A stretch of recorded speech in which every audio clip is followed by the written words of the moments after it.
Hello. Hi. Howdy. Hello, everyone out there in Twitch land. How are you doing? Happy Monday. Hi, Steve. Hello, Steve. It's a Sorry we pleasure to missed have you here. yesterday. That was a bummer. I know we were in Steve's hood Yeah. Didn't apparently, and realize. we didn't even realize that was specifically your hood. We weren't even planning on being in that area at all. Nope. It was a surprise. It was a total surprise. We were looking for restaurants that were open past 8 o'clock, and there's not very many. Apparently, is a hard thing It's to find, which very, is weird. very difficult. Well, we just looked it up. I was like, I want like a steak. It doesn't have to be fancy steak. I just want some like meat. And that place had a good steak deal. And they had these crazy Bloody Marys. And then come to find out, we were right down the road from Mr. Steve Scott. Yep. Who would have thought? Yep. Crystal, why would you not want to make it weird? It says weird right there in the name. Right there. Weird. Yep. You are welcome to be weird. Let your freak flag fly. The weirder, the better. Yeah. That's what we're going for. Yep. We're getting weird. But yeah, Steve, it's too bad that we didn't run into you. But since me and Dusty got a little sick over the weekend, so it's not COVID. We're good. Not but we have not felt great, so it's good to not be in like close proximity to friends Yeah. and contaminate. So we wouldn't want that. Yeah, we would want to give you a cold. No. Not good. Yeah, it's a bummer. Our whole household got pretty bummed. Yeah. Everybody got sure. knocked out. You know, but we went to a really cool cabin for Dusty's birthday, which was really fun. That was awesome. So if you're gonna be sick, I guess you may as well be sick like at a cabin on a lake. May as well be sick on a lake. And it was great. It was. We hung out in our pajamas in the sunshine on the water for all day Saturday. It was great. Movie marathons in the nighttime. We had a fire. Nice. Yeah, movie marathon while we had fevers and we're like, we're freezing, we're hot, oh, we're like, it's cool, it's I'm fine. freezing, I'm burning, I'm freezing, I'm burning. we'll live, and we did in fact live, but yeah, we were At one point we were kind of opposite, so while she was hot, I was freezing, so I got the blanket, and then whenever I got hot, I just gave the blanket to her. She was freezing. It worked out well. It's true. But yeah, it worked out all right. And we might not be the most high energy tonight, as we usually are a little bit more animated. So please bear with us and don't judge us. Yeah. We're just a little like in this moment, but we still wanted to do the show. And we wanted to share weird news with you guys. So if we just seem a little bit like lower energy, that is why. Yes. Oh, what's up, Chid? Oh, thanks, Crystal. Chid. I appreciate that. And I got presents. Ooh. That's awesome. That's cool. Thank you so much. I appreciate it. Did you get most of your stuff moved? Are you fully moved? Almost moved? Yeah, Crystal just moved this past weekend. Yeah. Which is Crystal got cool, a to a new spot that's new bigger. job, new house. So it new sounds life. like things are going pretty good for Miss Gypsy Danger there. That's Yes. awesome. And we're very happy for you. We're very proud. Yeah, totally. It's great. And hello, Chid. Hello. Hello, Chan. We hope that you're feeling better too. Hopefully you've come out the other side of all that shenanigans. Are you over all that? I hope you Are are. you avoiding all the stairs? Are you like traumatized on stairs now? Honestly, I was thinking about you this weekend because at the cabin we stayed at, it had stairs, and I was getting vertigo, man. Like if I was like sitting still, I was okay, but when I went to get up, walking around, I was kind of like, woo, it was kind of weird. So I was being extra careful on the stairs because I'm like, okay, Chid got sick and he fell down the stairs. Don't fall down the stairs at this cabin. Yeah. Rule number one: They don't were kind of don't steep do stairs it. too, so it would not have been good. They were so, but Or we would have landed in water, depending on what stairs you fell down. You could have rolled down and landed in the lake. But not good. that would have not been optimal.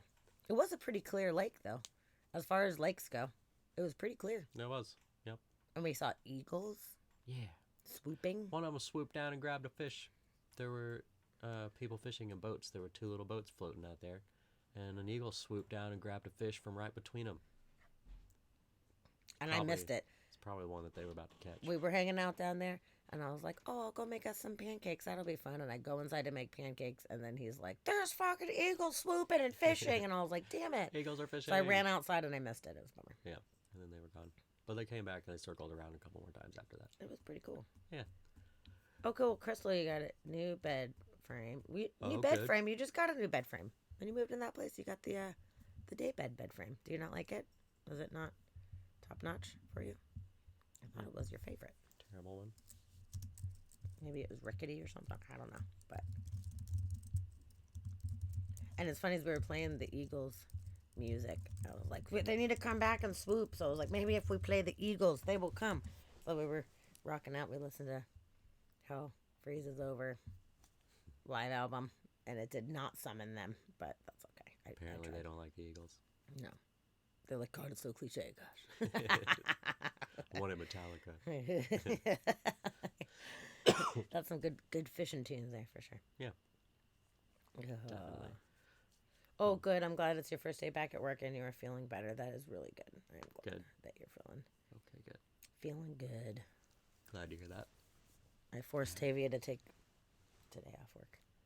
Mm-hmm. She Like, don't go into work. needed to take that off. Oh, what up, Joe? Oh, hey, Joe. Joe. Oh, we got a resub from Joe. 11 months. 11 months. Nice. That is awesome. Oh, Thank you almost for 1 being year. so dedicated to our cause. That is Yeah. so fucking cool. Yeah, thanks for supporting. We're happy that you're here. We love you. Oh, and sorry, we were dying, so we didn't get them uploaded. But we have new emotes. They're designed and they're laid out. So everybody will be getting new emotes if you're subbed. Oh, man. 5 new ones. 5 new ones. They're awesome. So we'll have those by Wednesday. There's some good We'll ones. have in them there. live. So you guys are going to be stoked. I think you're going to like them. Yeah, I'll pop those in there. Dusty did a great job making them. They look really cool. I just drew what she drew. I drew some like random sketches. I'm like, how about that? And he made them look so good. They're so cool. So you guys are going to be pumped. It's going to be good. Definitely. I hope that you're going to be pumped Mhm. and make it more worthwhile for your consistent subbing, everybody. Yeah. We even have a special one for the lurkers. Yeah.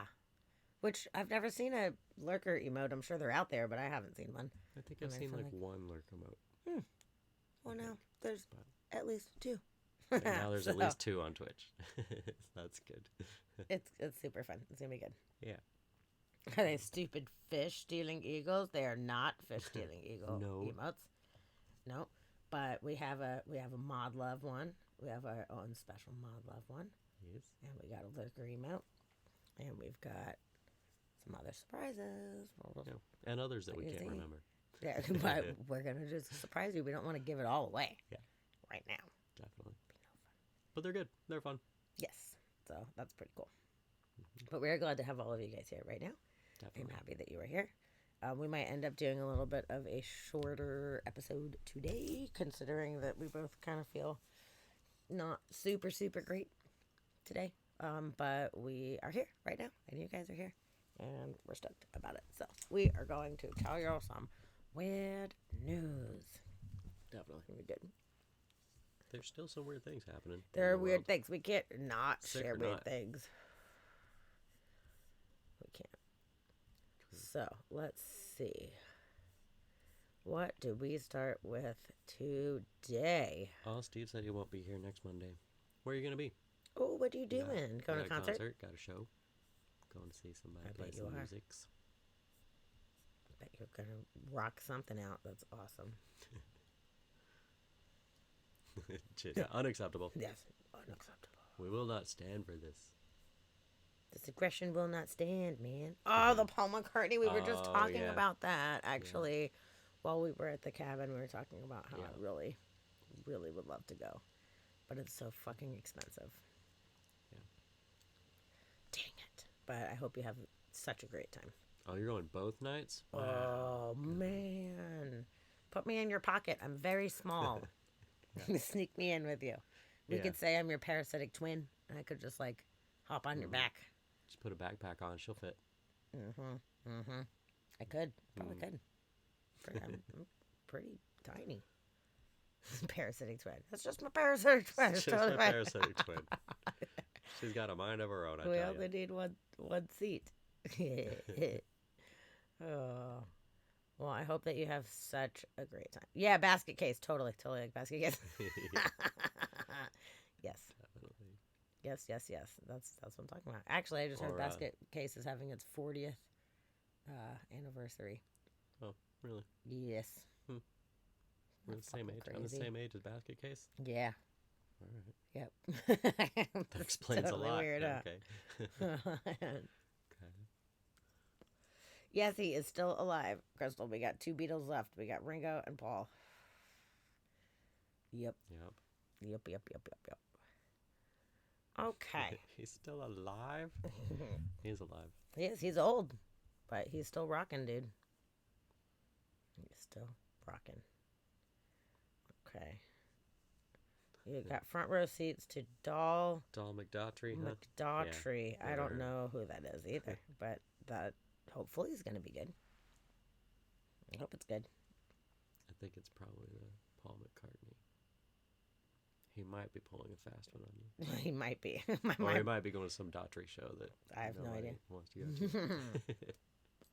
to. I don't know. Who knows? It's very possible. My brain's not super sharp right now, so you could probably pull it over on me real easily today. That's true. Today's the day. Today, yeah, trying if you to guys pull want to tricks. fuck with me or Dusty, today's the day because we're not top notch, but that's okay. That's okay. We're here. I'm here. You're here. It's good. I'm with you, Chid. Yeah, I prefer John's music also. Yeah.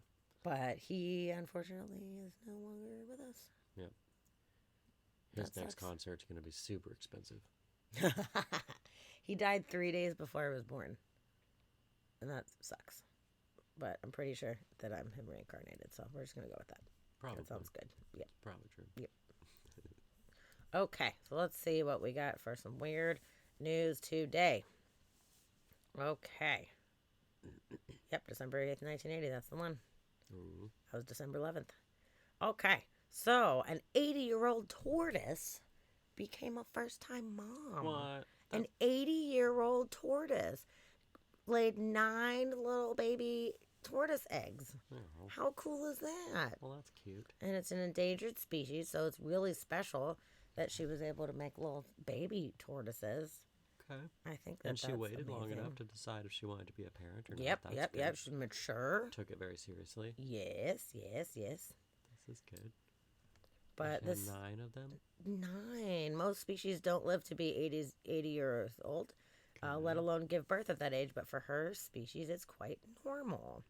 Okay. So these Galapagos tortoises, they don't start reproducing until around 40. Wow. Which is crazy to me. That like you'd think that like species would want to reproduce as fast as possible because you have to overcome a lot of odds in 40 years. But they live Jesus. to be like, I mean, like 150 and stuff like that, right? So really, Yeah, they can live at really, 40, really they're long. still a young buck at 40. It's true. It's true. But just thinking like time-wise, like that's a long time for predators to potentially fuck with you. Yeah. So maybe that's partially why they're endangered, just because they're not reproducing Maybe. at a young enough age. I don't know. Joe. Oh, like who's John Lemon? I don't know who that is. Yeah. Who? But yeah, so these Galapagoses are known as some of the oldest living animals on the earth. And they can live to be over 150 years old. So it's pretty crazy. But they've got a breeding program at the zoo. And all 9 hatchlings are even more special. Look at this cute little tortoise face. Look at it. Aww. It's happy. It's smiling. It is. And look at the little babies. Oh my God. Okay. Ah, it's so cute. She looks very happy to be a mom. Oh my God. Yeah, Look she at does. this little tiny baby. Jesus Christ. It's so cute. It's a good photo with the big one and the little one in comparison. I know, right? That's so awesome. Aw. Look at it next to this ball. It plays catch. It's quite small. Aw. Okay, and there's it coming out of its little shell. Eggshell. So cute. I love them. I think they're so fucking cute. Humans first traveling to the Galapagos Islands realized that turtle meat was perfect for long boat rides. Those fucking assholes. Oh, so they're saying we may be one of the reasons that they're endangered. Yeah. That people used to eat them, and that's so Oh, fucking and then sad. they became accustomed to the taste of tortoise eggs. It's not good. It's not good. But it's okay because now they're protected and we've got 9 new ones. So who knows? They could end up living to be another 150 years old or whatever. Like, I hope that they do, especially if they're in a predator free environment, you know, where they're taken care of and everything. Like, hopefully they will outlive all of us, which is crazy to think about that these little tiny babies could totally, vastly outlive all of us. Yeah. So I thought that was good news. That's good freaking news. Let's look at the little babies. Oh my God. Oh, and it's a proud mom. That one looks bigger than the other ones, though. It does. What's up with that? That's pretty giant. Maybe they hatched at different times. I don't know. Maybe. Or maybe that one's from another mom. I don't know. Maybe it's a friend. A cousin or something. Yeah, man is a reason that they're endangered or extinct. I know. It's fucked up. Mm-hmm. It's so sad. But it's okay because we're trying to repair something. Some people are putting a lot of energy and effort into trying to fix the mistakes that were made by man. So hopefully we'll still have Galapagos tortoises going down. Hope so. That'd be cool. And then they're going to take over the world. And we'll be like, we should have let them go extinct. It'll be the tortoises taking over. Planet of the tortoises. Be a much slower lifestyle. It'll be good. Yes. Probably happier. Okay, so speaking of cool animals, this is a crazy photograph that this photographer got. This is totally a trippy thing to see, and I think this guy's probably so stoked for the rest of his life. You'll never get a better photo than this. Okay. This guy took a photo of a pod of 10 40-foot long sperm whales that are sleeping vertically. What? They're all sleeping? Yes. They sleep vertically? I didn't fucking know that. I didn't know they slept, I guess. I mean, guess I you never gotta really sleep at thought some about point. it, to be honest with you, which maybe that's silly, but it's true. But yeah, this is so crazy. So Franco Bonfi is the one that took the photos. Look at him swimming with these giant ass fucking whales. Scientists were able to record sleeping sperm whales on film for the first time only in 2008. Wow. So they never got to catch it before. In 2008, it was an accident when a group of scientists from Japan and Great Britain, during observation, stumbled upon a herd of sperm whales which were completely motionless in the water in an upright position. In the course of further research, scientists were able to establish that sperm whales spend about 7% of their lives in a dream. That's crazy. Weird. But they sleep in short intervals from 6 to 24 minutes. Okay. So just little like cat naps or whale naps. Whale nap. Okay. Yeah. Wow. Look at that. Cool. That is so fucking cool. That must have been trippy for that guy. Yeah, I wonder why they sleep vertically. I don't know. Like, if they just relax, is that just how they float? If they, I don't know. do they have to very hold themselves possible. horizontal when they're swimming? I don't know. That's a weird thing. I don't know. It's a very weird thing for sure. Maybe it's like us laying down. Like, we stand up all the time, so us lay down. Maybe. It's more comfortable. So for them, they're like, if we go vertical, it's more comfy, and I sleep better. Wow, I can't imagine what it would be like to be hanging out with a bunch of whales like that. Yeah. Like a whole pod of them. Yeah. Of sperm whales. It's crazy enough to see one. Yeah, and just all hanging there. Like, Yeah. That'd be kind of creepy. What? That's so fucking crazy. You don't want to wake them up. So- Don't freak them out. I just thought that was so cool, and that's some weird news. That is some weird fucking news. Yeah, weird one. Why would they do that? I don't know why they would do that. I don't know. Okay, on the note of weird fucking news, this is probably one of the weirdest things, speaking of sea creatures. Okay. Did you know that sharks can live inside of active volcanoes? Because I No. did not. No, I didn't know that. I didn't know that. Never, But apparently, never thought about they that either, do. I guess. and they can. And there are sharks found alive inside of this Swimming volcano in in the fucking South Pacific. What? What the fuck is that all about? This is so fucking strange and so bizarre. So So now, whenever a volcano explodes, we don't only have to worry about lava; we got to worry about sharks falling on us too. That's scary. We're getting closer and closer to Sharknado every day. we are. But yeah, it's an underwater volcano. And it's obviously extremely hot. And they don't know how the fuck these sharks are surviving in this water. This is very I don't know. strange. There's no way anything could live in there when it's exploding. No. Okay, very true. That's why Captain discovering Obvious. these species deep within the volcano is so baffling. They're in a location where they may pass away at any time. So, how can they keep going? These are the questions that come to mind after seeing this breathtaking footage. So, we're going to watch this footage because I don't know what this is going to be all about. It says it's 3 seconds. So. Okay, that was the shittiest There's, footage that I've ever seen. yeah, Okay, there's all right. bubbles. We got bubbles. The first animal Oh, wait. discovered As the was a camera sting- descends into the volcanic plume, the color of the water changes considerably. Okay, so it starts out blue like that. So I guess Okay. we're just seeing colors. Wow, these videos suck balls. Yeah, who took these videos? You're terrible. What's the I point don't of see this taking a stingray. video? Okay, let's try this one. 2 seconds. Oh, there's a stingray. Oh, there's a stingray Okay. down in the underwater volcano. Okay, doing his little thing. Okay. The camera detected 3 species during its hour-long trek within the underwater volcano: the scalloped hammerhead shark, the silky shark, and the 6-gill stingray. Okay. All right, so maybe this will be a better video. Let's see. Okay. So we're in 2 the minutes. Solomon Islands to study a submarine volcano called Kavachi, and it's dangerous. You see it? Oh, a little bit, yeah. Absolutely, we were scared. Kavachi is usually erupting. It's spewing like hot lava and ash. And when we went out, it was not erupting. 3, 2, go. Good. That's good. Yeah. So we're dropping this camera down primarily to take a closer look at the volcano. The water's hot, it's acidic, it's hostile enough. To see interesting biology is just a bonus. Okay, this is the full version.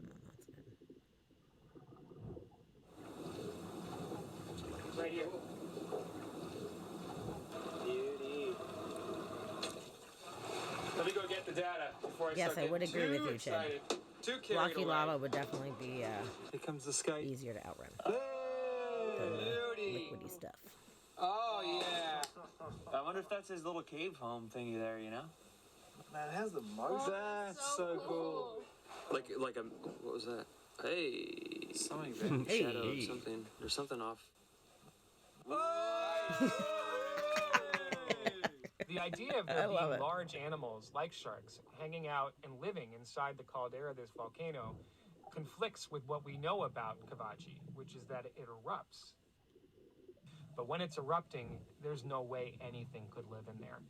And so to see large animals like this that are living and potentially, they could die at any moment, it brings up lots of questions. Do they leave? Do they have some sort of sign that it's about to erupt? Do they blow up sky high in little bits? Yeah, maybe The they. fact that we saw animals make it. in the plume like that opens up all kinds of interesting questions. I mean, That's you the didn't best see project, many Is animals. to go out with one question and come back with many. And that's exactly what happened here. That's pretty crazy. Yeah. Yeah, you only saw a couple animals, so, maybe it's just those aren't the smart ones. I don't know. Maybe they like that warm water. Maybe. Maybe they thought it was awesome. But I mean, it is true. Like when it erupts, they're fucked. But maybe they have some kind of like they can feel the vibrations and they're like, time to go, folks. Like rally up, Yeah. get the fuck out of here. Or maybe it's erupted multiple times and killed a bunch of them multiple times. Yeah. Like it's very possible that it I'm has. sure it kills creatures every time. It probably Because, yeah, an underwater does. volcano is going to be way easier to get into than, like, an on-land one. Like, unless you're, like, a bird or something. Like, creatures are just going to swim around and just swim into it. And if the water's warmer, as long as it's not too hot for them, I can see creatures just going in there and just Yeah. wandering their way in. And then if it erupts, then they just don't make it. That's possible. Yeah. You're taking a risk for the hot tub shark stream Yeah. for sure. They're like, okay, it's kind of risky, but let's go into the hot tub. If it erupts, Yeah. then we're fucked. They're rolling the dice, man. Yeah, they're like the base jumpers on the shark ball. Yeah, they're living on the edge, you know? It's possible. They like the rush. That's pretty neat, though, that they were like, what the fuck? Like, we did not expect them to be in a danger zone. Or maybe they just don't realize that it's a danger zone. Yeah. Maybe they're like, ooh, it's so warm and nice. And after But they they learn don't about it, I bet the realize. creatures outside enjoy grilled shark Yeah, as a meal. yeah. Mm. Oh, that would suck if it was just like a surprise. And Yeah. like, no. Yeah. But yeah, with like the earthquake and stuff and the rumbling around, maybe it kind of gives a warning and they, dip out. Hopefully they dip out. Yeah. Or I don't maybe know, the that's plumes weird. start releasing a lot more before it actually erupts, and they're like, yeah. Yeah. maybe just we kinda should pushes it. go. That's true. So it said it's like 174 feet down in the caldera. So I don't know how big of a lip that it is. They could potentially easily just dip out. Yeah. Or is it like a hole you have to swim far out of it? Like, Yeah. didn't really say. Yeah. But either way, they're giving it a go. They're liking Yeah. that warm water. They're Hopefully they're not Testing breeding the waters it. anyways. Hopefully they're not using it as a breeding ground, because Yeah. that would be not Yeah, not good. recommended. Oh, what's up? Whoa, happy hi, you Walt. are here. Hello. Nice to see How you. is your day going? I hope Thanks that for it's coming going in. fantastically. Yeah. We're so happy to see you. Totally. Wee-hoo. We just learned about sharks living in an active volcano. Yeah, there's sharks living in a volcano. What the fuck is that? Who knew that? I did not know that. When I No, saw no. it, I was like, now that's some weird news. That is Yeah, that's weird weird news. as not what I expected to hear Yeah. coming up. Did not. And not also come that on. whales sleep vertically. Did you know that whales sleep vertically? That was weird. Didn't Yeah, know that. apparently, they fucking do. I told Sammy it's probably because the way that we lay down after standing up all day, maybe since they swim horizontally, they stand up right to sleep. Maybe that's just what they're doing to get comfy. Yeah. I think that's what that is. Oh, it's super, super weird, actually. So, what did you miss so far? I will actually, since we're talking about the whales, I will just show you real quick how bizarre that this photo is that these guys got. This guy got this photo of a pod of sperm whales sleeping vertically. The guy was just swimming with them. Oh yeah, Steve, you're right. That's so Not all crazy. whales sleep vertically. I guess. Oh, Joe, you got to go sleep non-vertically for a long day tomorrow.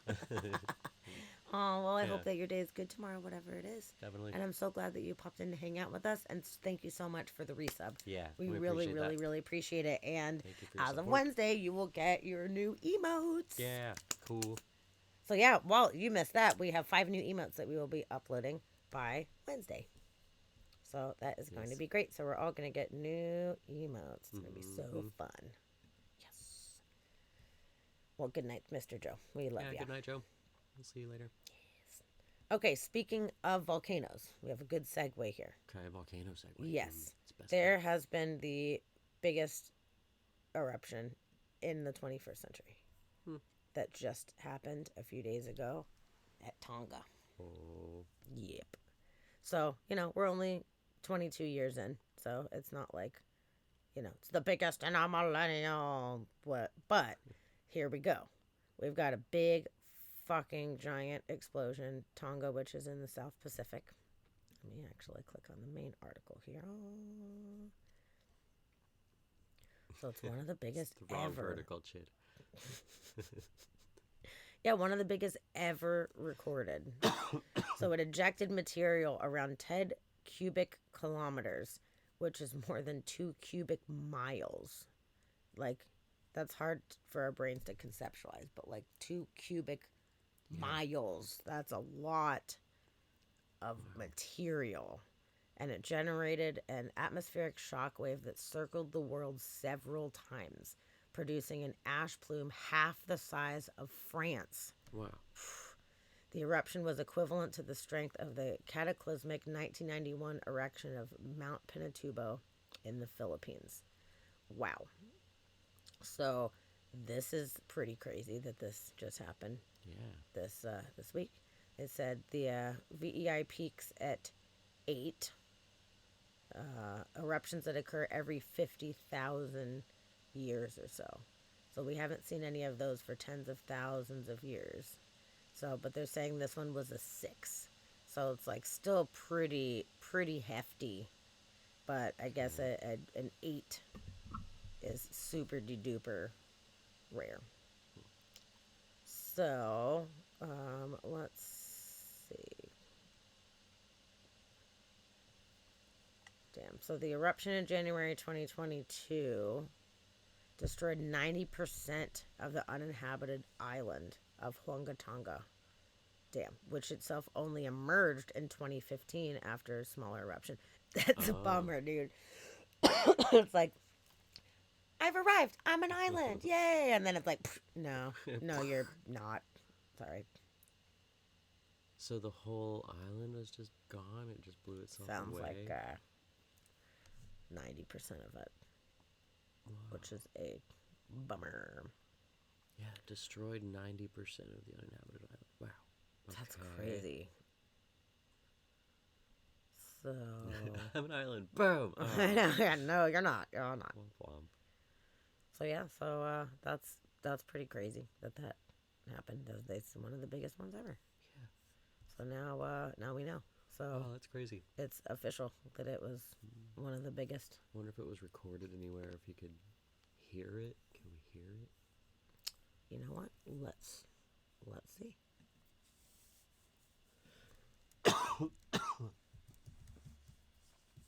I read an article in Science News today saying that they're using muons, the little subatomic particles, in muography to map out volcanoes and different structures on the Earth. Really? Yep, they used it in finding the hidden chamber in the Great Pyramid, and now they're starting to use that same technique for mapping out volcanoes and where the lava is and Interesting. where all the magma's going.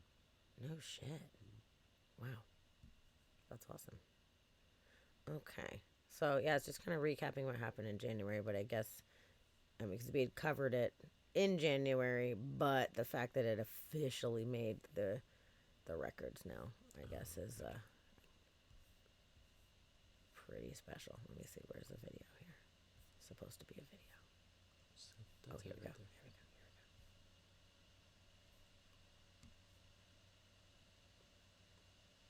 we go. With less moderate to severe eczema. Oh, come on, man. Sorry. We're just not going to make you look at ads. Sorry. Yeah, Chad, it looks like the satellites picked it up, so there's pictures of it from above. But I always want to hear it. I always wonder what it sounds like. Oh, my God. I bet it was That's what with our crazy. volcano here with Rainier sticking up over the city. Like, I always said, if it does erupt, like, I would love to see it erupt. But really, I'm going to be super bummed if I don't get to hear it. I know, huh? I want to hear it blow up. Andrews. Okay, He's a let's see. science journalist, a volcanologist. He's also the author of the book Supervolcanoes, What They Reveal About the Earth like a and the good book. Worlds Beyond.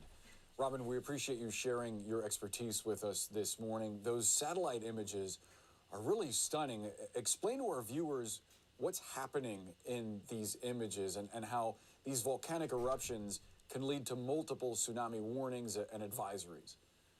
Yeah, so the first thing to point out is that this part of the world, it's like no surprise that there is volcanic activity happening. I mean, I think a couple of years ago, an island was destroyed by an eruption, and then it kind of built a new island out of that eruption. So you get to see this kind of destructive and creative process happening at the same time. And as you can see with these like rather jaw-dropping satellite images, is that sometimes when you have eruptions mingling with water in this way, you can get quite explosive events. And this kind of boom that everyone's seeing on the satellite imagery, it's literally it's a very large explosive part of this eruption that's kind of pushed the atmosphere out of the way. Essentially, it's not that different to an enormous human-made explosive in that sense, in that you're just pushing all the air out the way. So that's kind of what you're seeing here, a rather large, like, explosive sort of pulse of this kind of ongoing eruption, which has been going on since mid-December. And as for why that kind of created a tsunami, I think scientists aren't quite sure exactly what happened here. But in order to get a tsunami, you need to displace a lot of water very quickly. So perhaps part of the volcano sort of fell off underwater and just sort of pushed seawater out of the way. But people are looking into these images and they'll come up with a more concrete explanation. But yeah, it's not surprising that a violent volcanic eruption from a sort of partially underwater volcano has caused this kind of tsunami. It's just fortunate that it's not worse at the moment, although people on in the archipelago are obviously seeing it slightly more severely. So obviously thoughts are with them at the moment. Hopefully everyone's safe. Okay. Well, there's that. So hopefully, hopefully nobody was too hurt from that one. So Yeah. at least it was uninhabited. Yeah. The tsunami is scary, though. Tsunami is always Don't like that. fucking scary, for sure. Don't like the tsunamis. Nope. But yeah, crazy that was, after looking at all the data, they're like, yeah, this is one of the biggest ones that we've had One of the in a largest. long time. Yeah, that's crazy. So there's that. Let's see, what other fun things can we have to segue into that? Okay, well, we're talking about hot water. Let's talk about the opposite. Let's talk about. Tavia asked if we wanted soup. She's ordering soup. Oh, she's so sweet.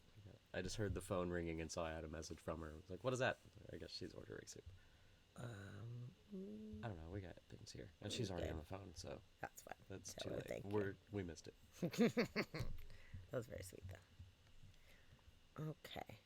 So, a weird new Guinness World Record that sounds like the shittiest world record ever that I would never in my life ever want to do.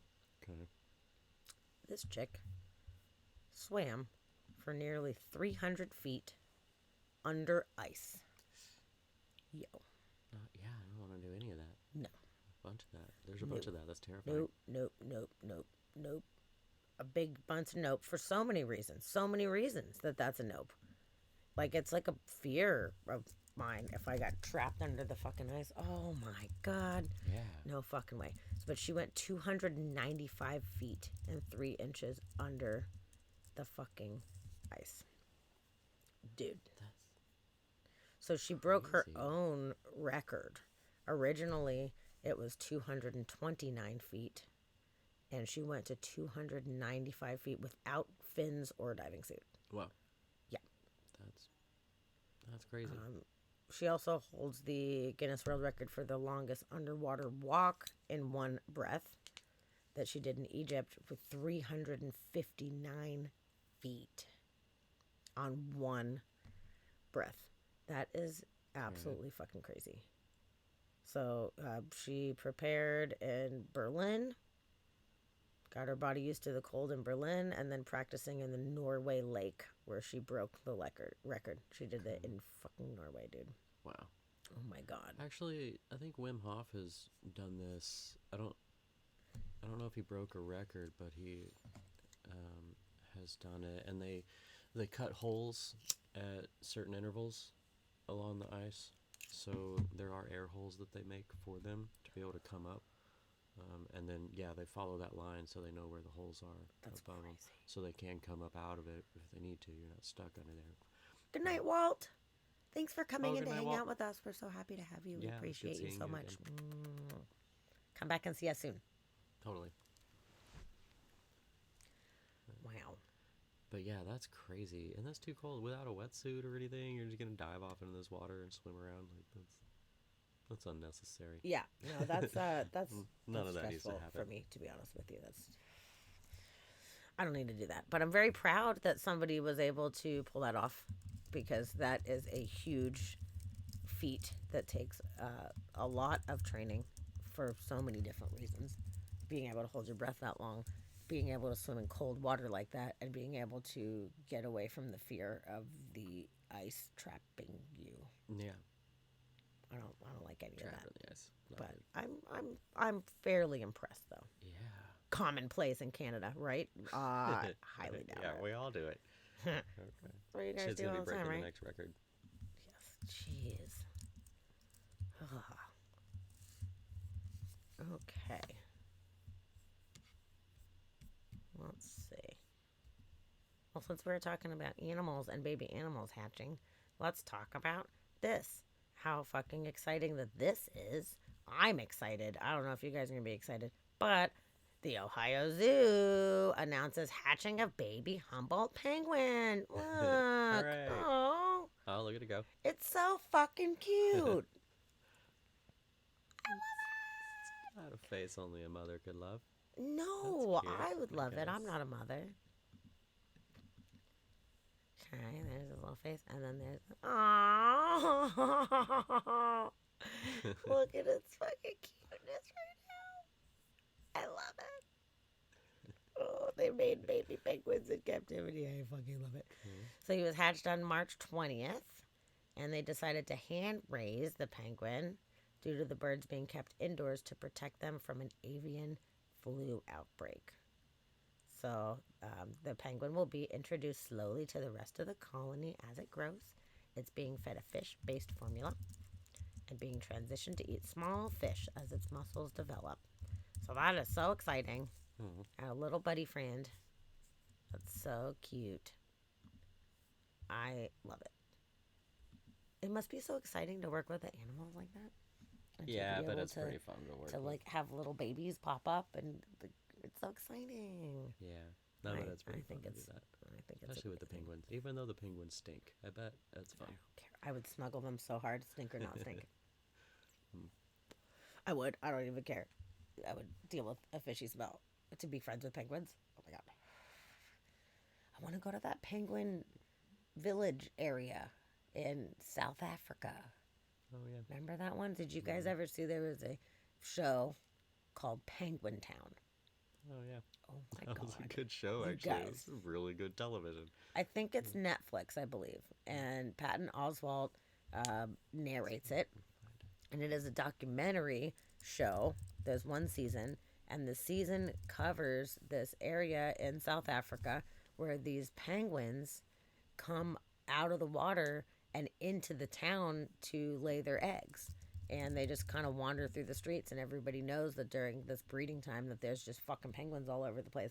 And it followed, like, I think it was 3 penguin families.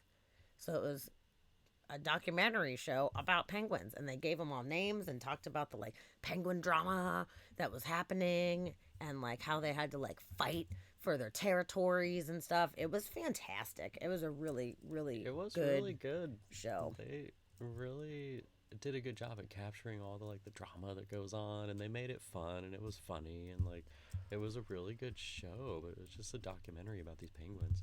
I'm putting a trailer in the chat. Oh, right now. good, do it. And then there was the car park gang, which Yeah. was the bachelors that didn't have mates that all banded together, and they went and they would try to fuck with the ones that had mates or fuck with the babies just They because were they all were jealous assholes. and dicks. Yeah, it was really And crazy. they hung out in like a car park or like a parking lot. Yeah, Oh man, it was yeah. fucking great. it was funny. So if anybody's interested in And yeah, it's a on fun, Netflix. light-hearted documentary, if you want to learn about some penguins, I could not recommend it more. I loved it. I watched, I think, 1 or 2 episodes on my own at night, and then the next day I was like, Dusty, you need to watch the show. Like, I think you're really gonna enjoy the show. And he got totally into it. And was like, okay, I have to go to sleep. You can't watch more without me. And I was like, okay. He was committed to it. It was, Yeah, it it was was good. awesome. It was awesome. I generally don't care too much, but that one was fun. It was good. was. It really was. It was great. I was trying to see if I had animal news. I forgot what news articles I pulled up. I don't think there was really any animal news No animal news. that I Oh, found. this one is this was a Facebook post that I saw that I have to share with you guys because it was the cutest thing that I've ever seen in my fucking life, dude. It was so fucking cute. Okay, Cuter than a baby penguin. dude, it was like real cute. Yeah, this is a really, really, really sweet story. Let me make sure I got the volume on here. And yeah, this guy was his plan was to bike around the world, and he found this kitten while he was on his journey, and it's the cutest story I've ever heard in my fucking life. No fun. Okay. Oh, let's see. It's kind of gonna be, you know what? It's kind of tall. It Let's might work do- better in the other Let's one. do, yeah. I think that this might actually be better. Yeah. Okay, let's give it a go. I turned round and I had this wee monster chasing me, meowing her heart out. She was quite scruffy looking and she was quite skinny. Gave her some food. My first thoughts was I wasn't going to take her.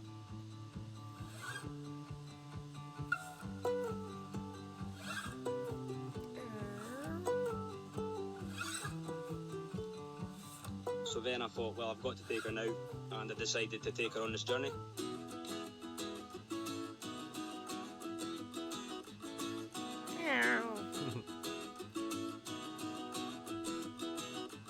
She climbed out and climbed up onto my shoulder when I was cycling.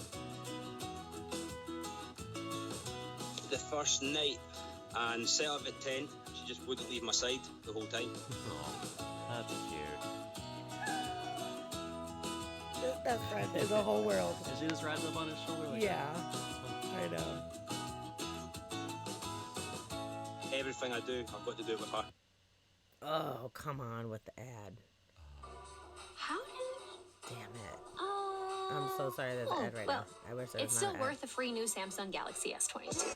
Okay, we're just gonna pause that because I'm not trying to give Mute. people free advertising. But I do love the Samsung Galaxies. So I will say that much. Actually, as far as an ad goes, sure.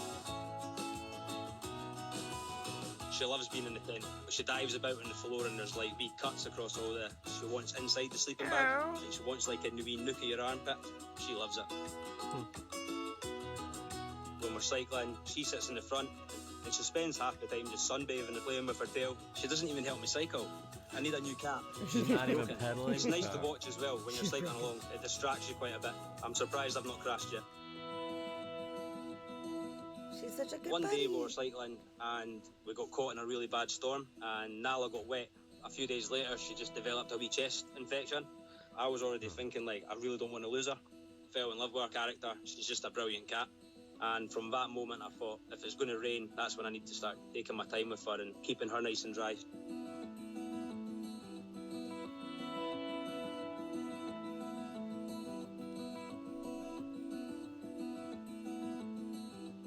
But nah, she pulled through and she was fine. Very good.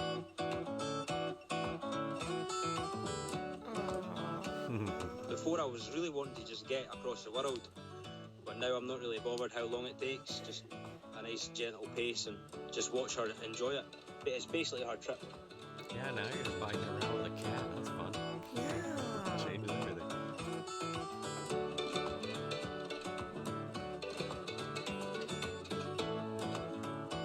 She's coming with me till the end now.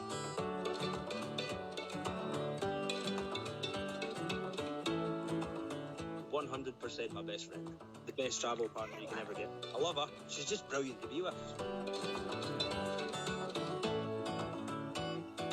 That's cute. How It was just fucking like, cute is it? just like a stray cat was like, take me with you.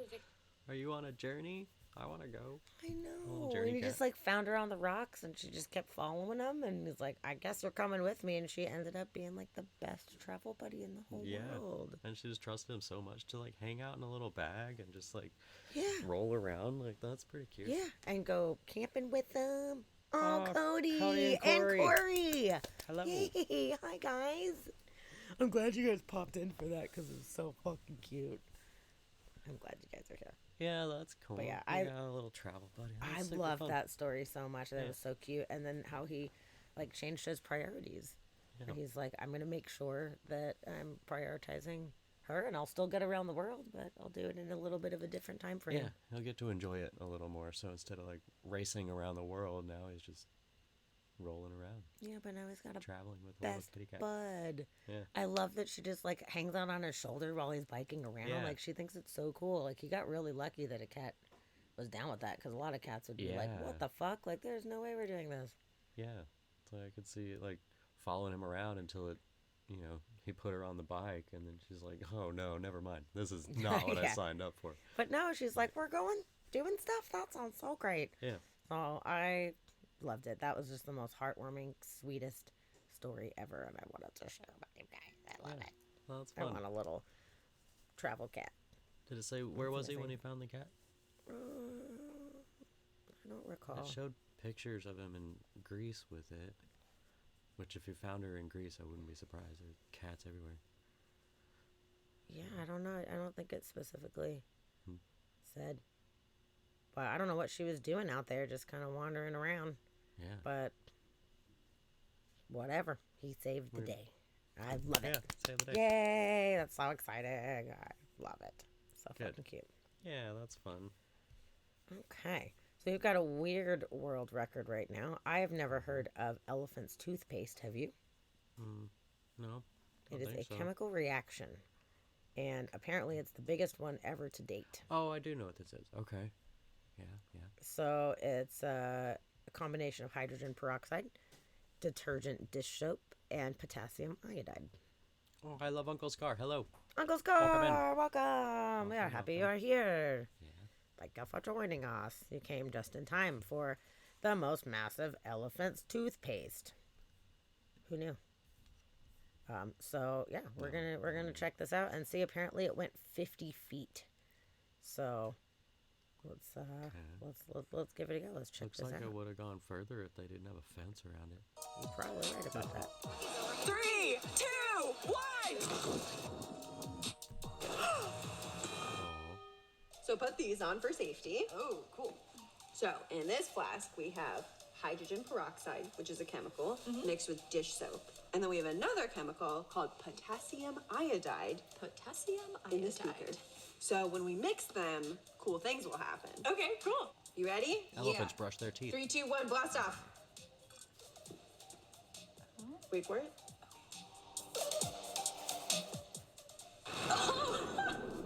That's awesome. Pretty cool, right? This is perfect. What's cool about this reaction is that it's really scalable. We can make it really big. Like, how big you talking? Like really, really big. Okay, sweet. So now we just need to design a big enough beaker. Let's do it. All right. Ooh, it's like, yeah. That's so fun. Attached to the sides of this massive beaker are 15 giant buckets. The buckets will hold the potassium iodide, while the hydrogen peroxide and soap will go in the bottom of the beaker. Then we'll add a system to release the buckets remotely. Today's the big day. Oh my gosh, it looks so good. It's so big. It's huge.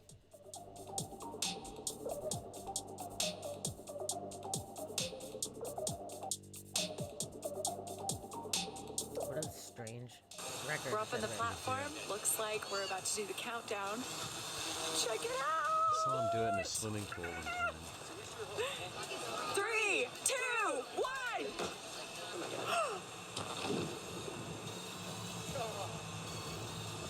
Okay, I see it. Oh, it's rising. It's It's rising. It's spilling over. There's Oh my so gosh. much of it. Oh my gosh. Whoa. Oh, it's growing. Do It's we weird. It rush? just makes like a Oh, I foam. think it's slowing down. We're good. We're good. Okay. Whoa, steamy It's foam. huge. Yeah, that is not small. It is amazing Clean that how up. big this Stop. is given. I Yeah, mean, I love the Uncle beaker Scar. was Yep, huge. that's what I was thinking. But Wow. the beaker compared to this, it's like what, 10 times the size? Yeah. And it's still It's a growing. big mess. And are those fumes coming off of it? What are those? Is that good? Wow, that's I think it's trippy safe to say looking. we accomplished our goal of creating a giant chemical reaction. Definitely. And we had so much fun and we learned so much along the way. I think we might need a bigger toothbrush. Cute. Yeah, and then what do you, like, how do you get rid of it? Just, like, rinse it off and, like, wash it down the drain? Like, what do you do with all that? Is that toxic? I feel like that's something we shouldn't be putting in our water. Yeah, I don't. Like, I don't know. just gonna wash that off into the river, down the drains or whatever. Like, that's... Wow, the previous record was 461 cubic feet, and theirs was 12,095 cubic feet. Wow. So that's a pretty big difference there. Yeah, that's giant. That's That a giant is thing. really bizarre. That is a very strange thing. But I like it. I like the fact that people are playing with chemicals and science and trying new things. I think that's pretty freaking awesome. Yeah, I like that we're trying new things and learning things, but I don't know if we should be doing large-scale chemical reaction things like that. Yeah, Chid, never mind that the gases in the reaction will give them cancer. It's fine. It's worth it for science. I'm sure that they knew what that was going to do and was mindful about that. I would imagine that doing something like that, you would be aware of the environmental impact. I would hope so. So that's a pretty cool world record. Okay, let's see other world records.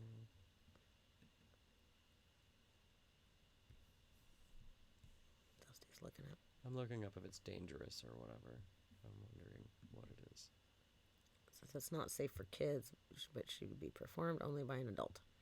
It says all materials can be safely disposed of in the sink, ensuring to wash with warm soapy water. Okay. So it doesn't seem what like happens it's if you specifically- breathe it? Do not inhale the fumes or use an enclosed area. That can cause burns or irritation if it comes in contact with the eyes or skin, and it can cause respiratory issues if inhaled. Okay, so doing it outside, it looks like everybody maintains some distance. Yeah. Interesting. Elephant's toothpaste. Elephant's Who toothbrush. fucking knew? I don't know. That's a weird one. That's a weird thing. Also a weird thing. This Guinness World Record, it's a weird one. This guy won for having the largest tongue circumference. Okay. What fucking bizarre shit is that? Wait. I saw this and was like, okay. So it officially measured 4.8 inches. And it's pretty weird. Yeah, he watched a video online of someone measuring their tongue and decided to give it a go. And apparently it's a whole big thing. He's got a lot of views. And apparently Wow, he has a lot of views. Out of multiple videos, he said one of them is like up to 63 million views, and multiple videos are over 20 million views. That's crazy. Wow. So he said the muscle doesn't give him any trouble during normal tasks. He can just flex it, and it's fucking weird. So let's watch this bizarro video. I'm stoked to see what this video is going to be all about. Whoa. My name is Dante Barnes. He can puff it up. I hold the Guinness World Record title for the largest tongue circumference, measuring at 12.19 centimeters or 4.8 inches. I discovered I could do this with my tongue about a bigger year than and a my half arm. ago when I was 20. I was just watching a video and I saw someone else doing it, so something similar, and I thought I could try it. I made a video about it myself, and people made other videos about it saying it's a crazy feat, and I just kept doing it ever since. Tongues are I got a weird. question. Corey. Yeah, let's go. I'm with you. So I got a Guinness World Record title. Can you guess what it is? World's smallest toe. What? That's pretty weird, man. My parents' first reaction was very shocked, and they told me not to do it again. I do have a girlfriend. Yeah, stop doing it. And she hates when I do it. She thinks it's disgusting. Really.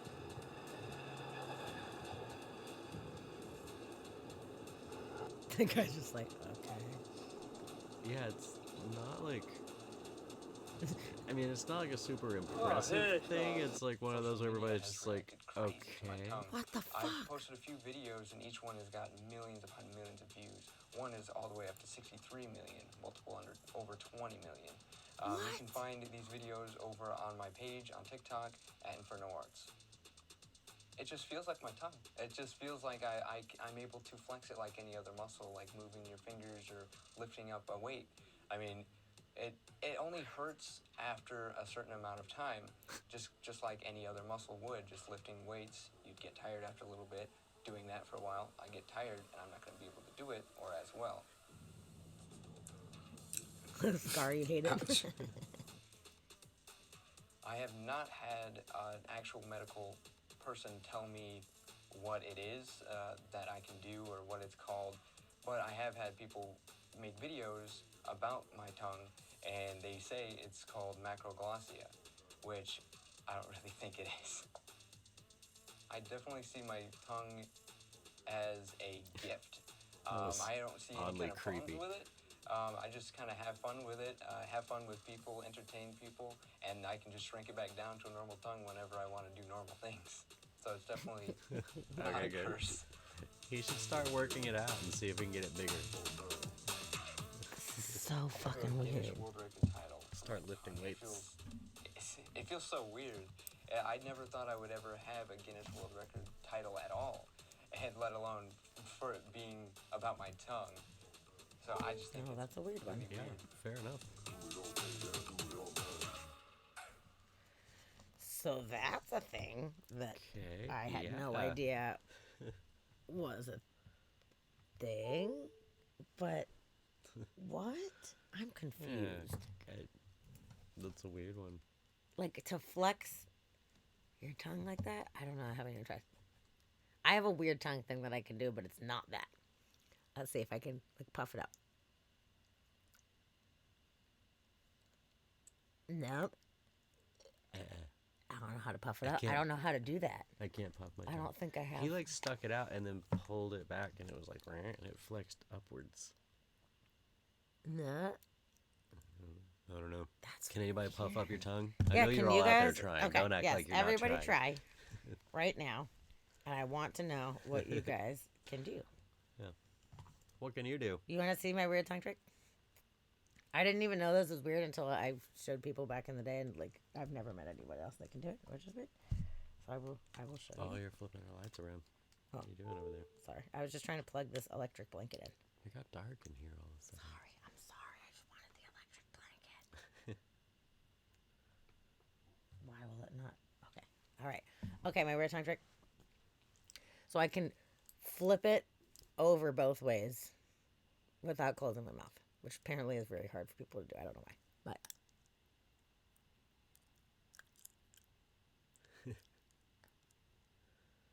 Oh. yeah, I don't know. Apparently that's a cool trick. a cool trick. You try doing it. Oh, okay, you can do it pretty good. You can't flip it all the way over, It but doesn't quite go all the way over. no.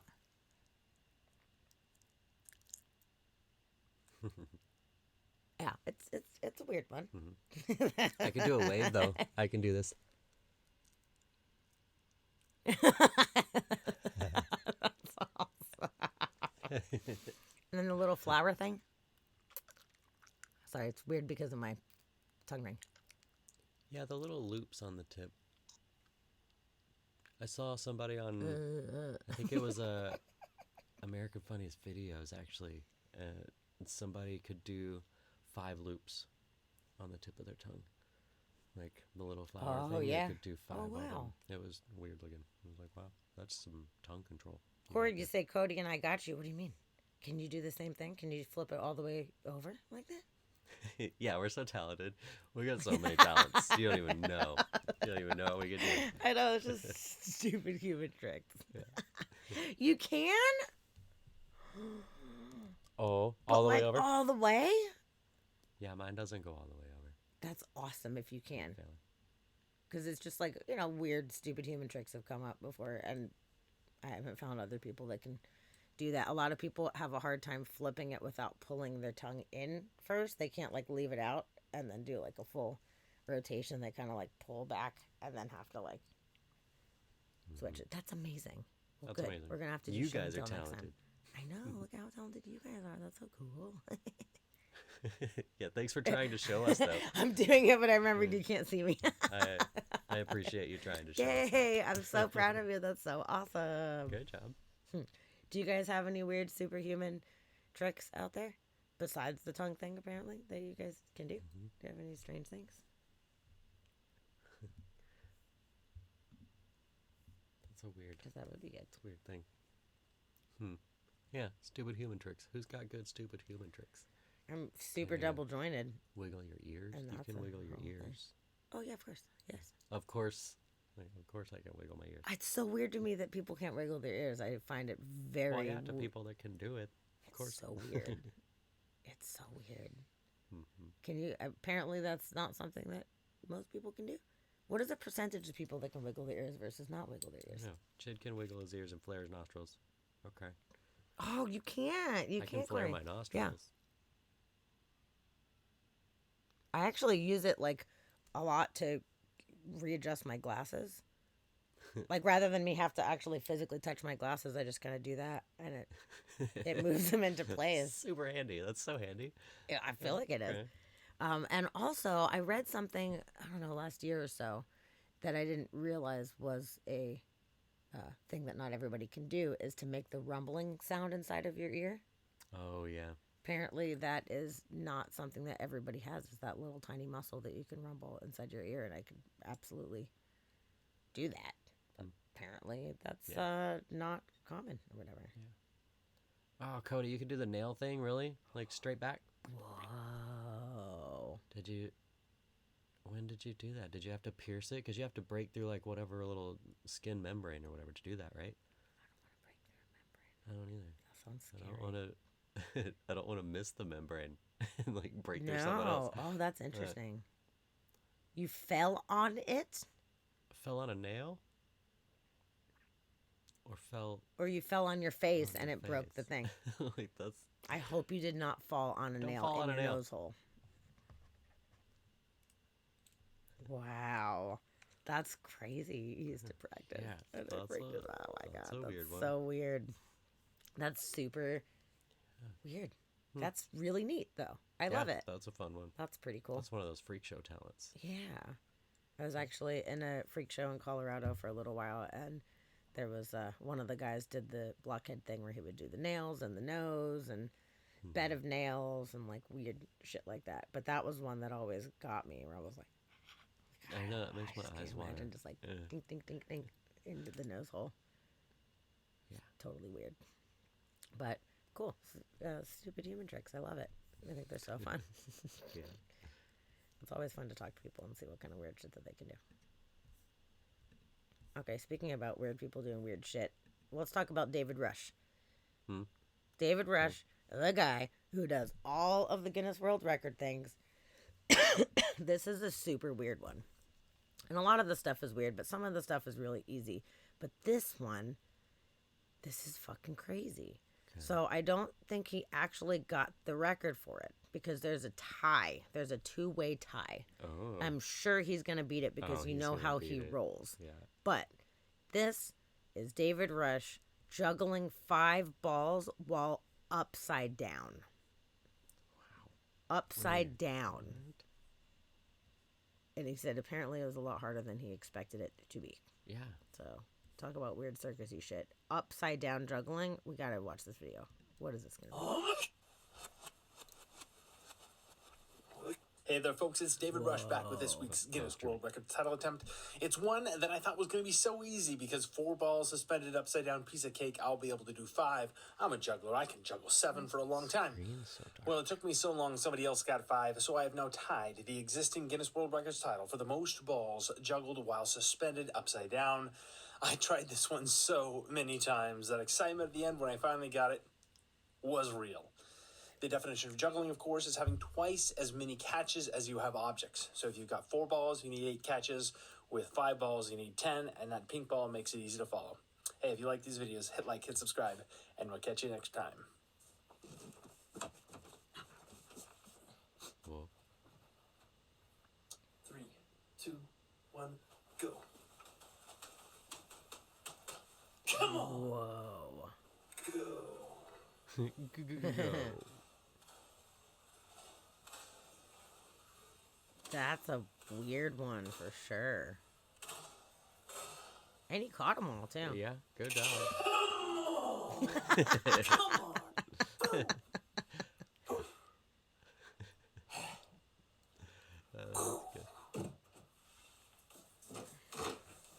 Yeah, that would be hard. That'd be real hard. go. Cause yeah, upside down, like your equilibrium's gonna be off and everything. Like juggling's not gonna be as easy.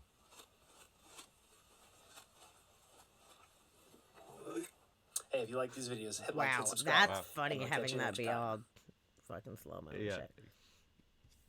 So yeah, that's an interesting one. He tries so much crazy shit, but that's hard. Upside down. Yeah. Juggling. Yeah, that's a tough one. My goodness. And then pretty soon he's gonna have an upside down speed juggling contest or like record. Yeah, you never. Once He's he gonna keeps have a bunch of practicing, upside down stuff coming. I bet. he's gonna have to. Okay, so on the note of Guinness World Records, there is an Iraqi guy that we covered a while back who stacked the most eggs on his hand, and also what else did he stack? He stacked Just eggs. He stacked up like 4 stacked eggs. the eggs like or something. end to end, which was Yes, freaking yes. magical. Well, in this one, he apparently stacks up the most M&Ms, which I don't know. I've never tried. M&M stacking. He's M&M stacking. I've never tried it, so I feel like it's not that hard. But obviously it's hard. Wow, this music is epic, dude. Super hardcore M&M stacking music. I mean, they have to be perfectly balanced. Yeah. They stack up how many?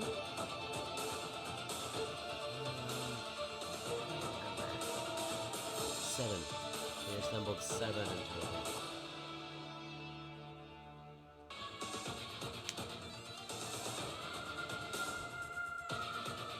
Why would you not do all the colors like in order? Yeah, right. Come on. Why would do that? Just willy nilly grabbing M&Ms. Oh shit! Keep going. Yeah, why would you stop? Why would you it? stop? If you, I mean, you got it. Just keep fucking going. Is what I would do. Yeah. Okay. Hmm. Well, that's pretty amazing. That's a talent. That's a thing. Yep. The previous record was 6. Oh yeah, He he did stacked 18 70. eggs on the back of his hand. Yep.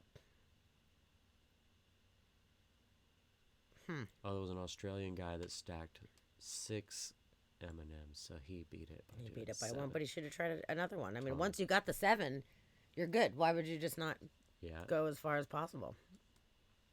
I don't know. Maybe there's a reason. There's got to be a Maybe reason. so. It's probably something with the world record. You have to like stop and let them measure or something like that. If you keep going and then it falls, then it doesn't count. Maybe. Or something.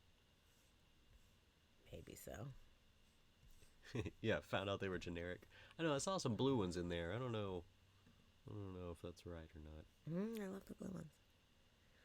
Okay, this is an attempted Guinness World Record, which actually, I love this idea. I think it sounds awesome, and I totally want to go be a part of this world record. Okay. There is a British abbey that is seeking to get 1,897 vampires to break the world record in the castle. Sick. Okay, good. That's a lot of They're vampires. like, people need to wear like cloaks and fangs and the whole thing Mm-hmm. at this castle, which Sounds apparently like the party in Blade, the little underground party. Yes. Yeah, they're celebrating the 125th anniversary of Bram Stoker's Dracula. And they're trying to break this freaking record, man. It sounds so awesome. So it's English Heritage. They want to break the record for the largest gathering of people dressed as vampires. May 26th at Whitby Abbey, a 13th century Gothic abbey that served as inspiration for the graphic or the vampire novel. So that's amazing. Okay. Yep. So the record currently stands. It's currently a record 1,039 vampires set in Virginia. So they need at least 1,040 vampires to succeed, but they're hoping to get a total. I don't know why specifically. 1,897. Oh, because is that the year the castle? That's the 120th anniversary of Dracula I see. being published in 1897. That makes sense. Okay. Look at you doing. So organizers of the Guinness World Records has strict regulations for what counts as vampire garb. So participants will all need to don black pants or skirts, black shoes, waistcoats, black capes, or collared overcoats, and a set of artificial fangs. I mean, easy. I got it. I got that shit in my closet right now. Yeah. I got Done. options. We just have to buy fangs. Shadow. Shadow, thank you for gifting that sub to Thank you so Wild much. Weasel. And we're so glad that you're here. You're Yeah. here anyway, Also, but that was so that- nice of you to Yeah. give our very dear friend Corey Totally. a sub. And now you have an orange And now ghost. you have a little Corey. orange ghost. Yay. Sweet. Sweet. Oh, and you'll get the new emotes on Wednesday. We'll have new emotes Yeah. out. Oh, you that's get going to be so cool. New emotes. It's going to be exciting. Yeah. Woo, woo, woo. Hmm. So cool. So if anybody wants to go, May 26th, it's coming up soon. Sounds fun. Whitby Abbey. I'm sure you could apply. Look at them go. Oh my God, I Yeah, want to go they're so probably bad. like, if It you sounds dress up so correctly, please come in. fun. Yeah, we need all the people possible. Yay, we missed you last week too.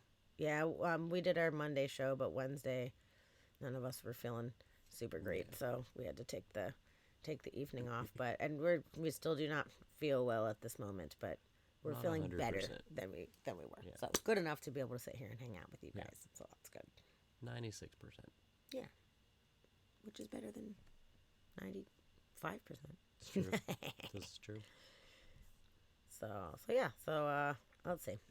This is a little short, fun one. Figured everybody appreciates watching someone get chased by a wild goose. Goose on the loose. Goose on the loose. Okay. It's really fucking funny. Probably gonna have to watch this one quite a few times. This is in Jacksonville, and she's walking through the parking lot. Uh-oh. Jesus, Oh, is fix she it. even paying attention? Lord Jesus, fix it. No. No. She just threw her shit. Was that She her just phone that she bailed. threw? Oh, it looked like everything. Yeah, I don't know what it was, but it looked like maybe wallet phone or whatever. You should go to the other videos set up. Go to the vertical one. It would look like it would fit better. Okay. Okay. Let's do this one Let's do again. it again. That was too fucking funny. Uh-oh. Jesus, Oh, is fix she it. even paying attention? Lord Jesus, fix it. No. No.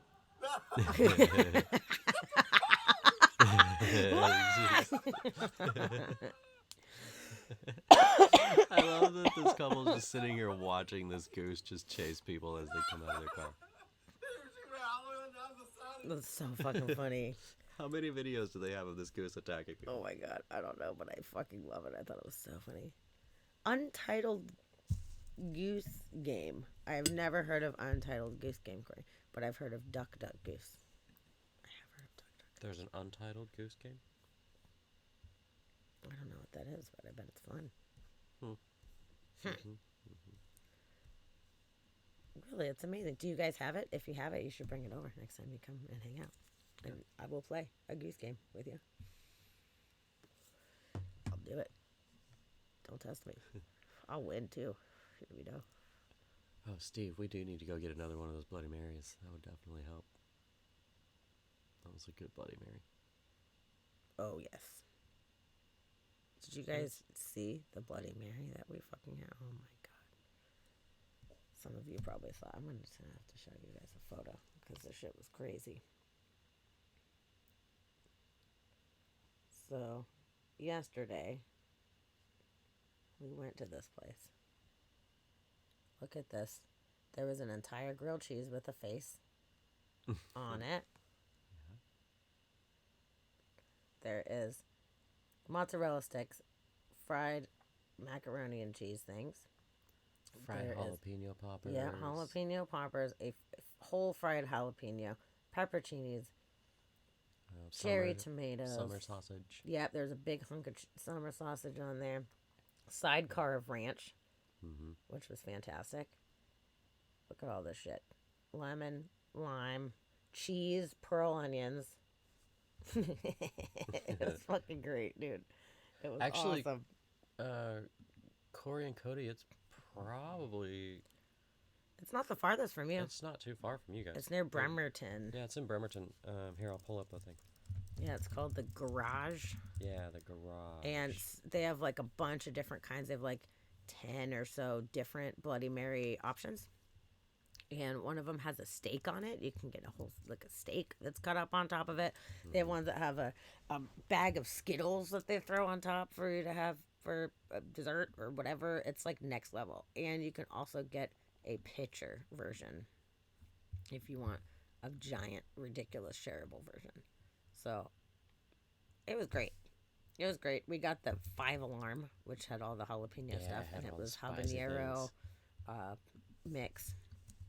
So it was pretty spicy. It was good. It wasn't too spicy, but it was definitely on the spicy side of the spectrum. Yeah, so, it definitely had spice on yeah, it. the garage in Bremerton. Let me see. Here's a TripAdvisor article. There's just a Facebook page. Oh, they'll have pictures. And on Sundays and Monday nights, they have $9.50 steak night. So I got me a steak yesterday for $9.50, and I was like, it's probably going to be a shitty steak for $9.50. It wasn't. It was delicious. I got a baked potato on the side. I got some onions and mushrooms on top. It was awesome. They had sliders that were pretty good. Yeah, so you should definitely check that out. That was crazy. Totally. And Steve Scott lives like 8 minutes away from there. Yeah. So if you go, tell Steve. Yeah, I bet Steve will come meet you. Yeah. So that's super fun. That was so fun. Actually, I wonder if I could find a little video, because we had seen a video a while ago. Mm-hmm. Yeah, we were looking up. We saw pictures of some of these crazy Bloody Marys, and started looking up where to get them. And this was the one that got mentioned in all the lists. They have one called, what is the Seahawks thing? Beast Mode. It's the Beast Mode, and it comes with a bag of Skittles on it too. Okay, hold on. I'll just show you this monstrosity here. Why not? While we're talking about it. Yeah. Okay.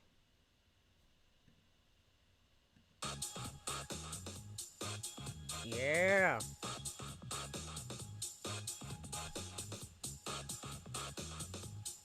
And the grilled cheese is really good too. Yeah, it was.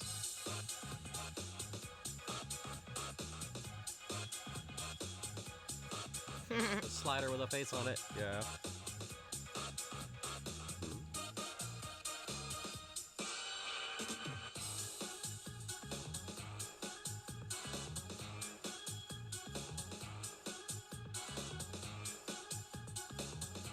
It's over the top, dude.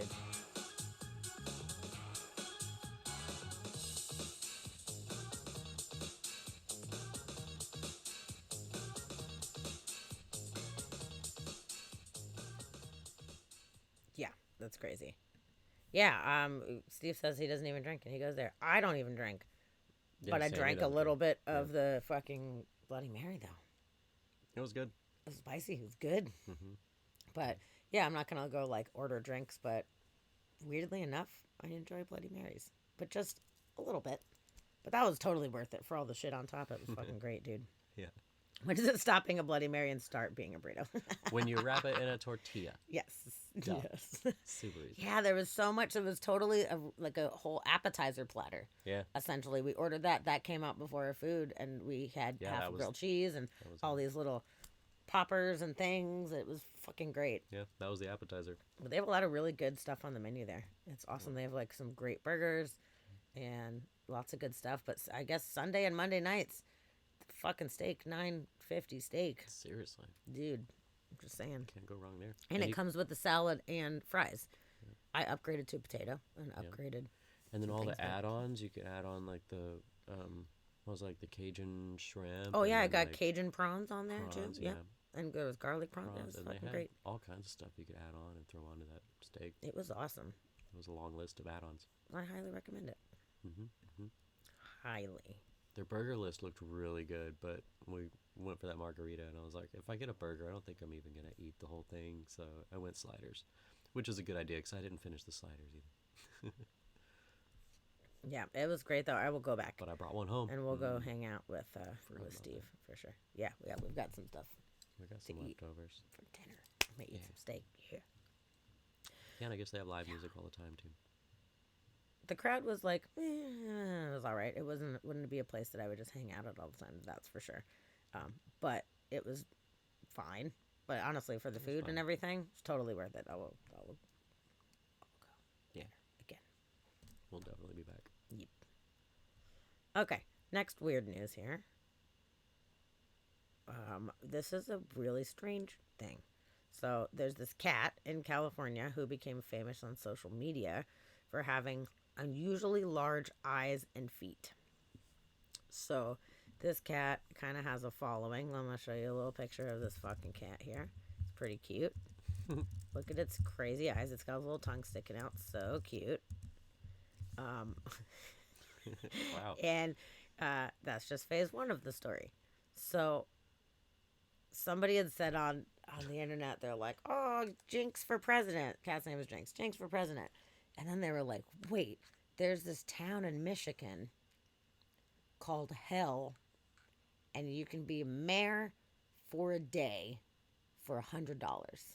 Really? Yes, you can pay $100 and you can be the mayor of Hell Okay. for one day. That's cool. So they made the cat the mayor of Good. Hell. Good. I'm glad for that. Look at the sign. Look at the sign. Hell. What the fuck? I cannot believe that exists. There's But a this bunch is of hells. not There's a South Hell, there. Texas, too. It's pretty really. Mhm. Well, there's a Hell, Michigan. Apparently, we can be the mayor of Hell. I think for $100, I might put that on my resume just Yeah. for fun. Yeah, that'd be fun. But they allowed Jinx the cat to become the town's first animal mayor. Has 400,000 followers on Instagram and 735,000 followers on TikTok. Wow. Yeah, People love cats, man. they do. So yeah, somebody found the kitten in the backyard, and they were like, "Oh my god, he's so cute, he's so different." And they rescued him, and they found that he was like different. He was only 3 weeks old when they found him, her, and aww. And There she's you got big go. feet, too. She's got big, yep, abnormally large feet. That's a weird looking cat, dude. Yeah. Looks like a Aww. toy.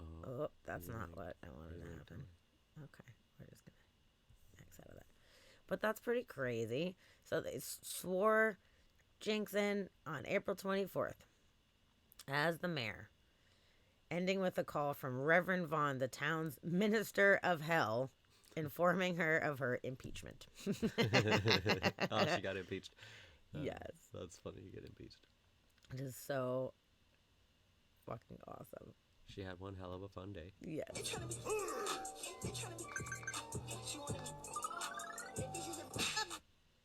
Oh my god. Okay. So there you go. Cat. That's a weird cat, and the cat was the mayor. Was the And if mayor any of of you Hell. guys want to be a mayor, like Hell, Michigan. you can. Okay. Hell yeah. Hell yeah. What can you do as mayor in a day? I don't know. I don't. What are my powers? I don't quite know. That's first question. What are my powers? Yeah, but you as can mayor? do something. But just be like, I was mayor of hell. I mean, that's totally worth $100. Yeah, that's kind of cool. So worth it. I love it. And for $100, that's cheap. I agree with you. I think it's great. Oh my god. Okay, so this is like Karen to the like a millionth degree. And this is so freaking funny right now. So, the Dublin airport has received 12,272 noise complaints from one person last year. What? That's they a just like lot. live by the airport. They're Yes. like, shut up. Yes. What? It's an airport. It's an airport, though. Yes. So it's 90% of all of the complaints were from this one person. They averaged 34 complaints a day. What? Yes. The how total long? complaints totaled 13,569. The total complaints, but it would have only been 1,296 if this individual was not counted. Dude. So they live in northwest Dublin. Had previously made 6,227 complaints in 2020. So almost double what they did in 2021. Oh, so they're getting used to it. Okay. So Oh my god. So half of your complaints are continuing in 2022, with the person having already filed 5,276 notices, a daily average of 59. Wow. What? How do you have enough time for that? Yeah. 59 a day. And who Oh are my they God. complaining to that is allowing? So most complaints are filed by those who live near the airport and are on flight paths. Well, whose fault is that? You live Yeah. near a flight path. Most complaints are also about aircraft being used at night. Well, move the fuck away, you asshole. Dude. Seriously. So that's fucking dumb, dude. It doesn't make any sense whatsoever why somebody would complain about this. I mean, SeaTac, we have SeaTac that's down the road. I'm not going to go live in SeaTac if it's something that is going to bother me. Yeah. I know, like Jesse and Like- Benaja's house, they have double pane windows. Yeah. Which is good. The city will put in to keep people from being too irritated by it. Mm-hmm. But, like, you just can't live somewhere that's in the flight path and be upset You're about not it. allowed to complain about that if you're paying for it. Oh my God. The But DAA that's- says that it has responded to each individual complaint and says airport operators are committed to working with communities on issues such as aircraft noise. They also introduced an online system known as WebTrack that gives details on flight paths and noise levels from aircraft using Dublin Airpo. I think that's supposed to be airport. The airport. WebTrack also makes it easier to submit noise complaints. Okay, so I guess they've got to be online. Surely this person's not calling. They're just sitting there writing, like copying Dude, and pasting. But 56 a day or whatever? Seriously, Oh that's my ridiculous. God. That's just ridiculous. crazy. That should be That's illegal. the That should be worst. harassment at this point. Seriously, I agree It's with like you. it's an airport. That's too much.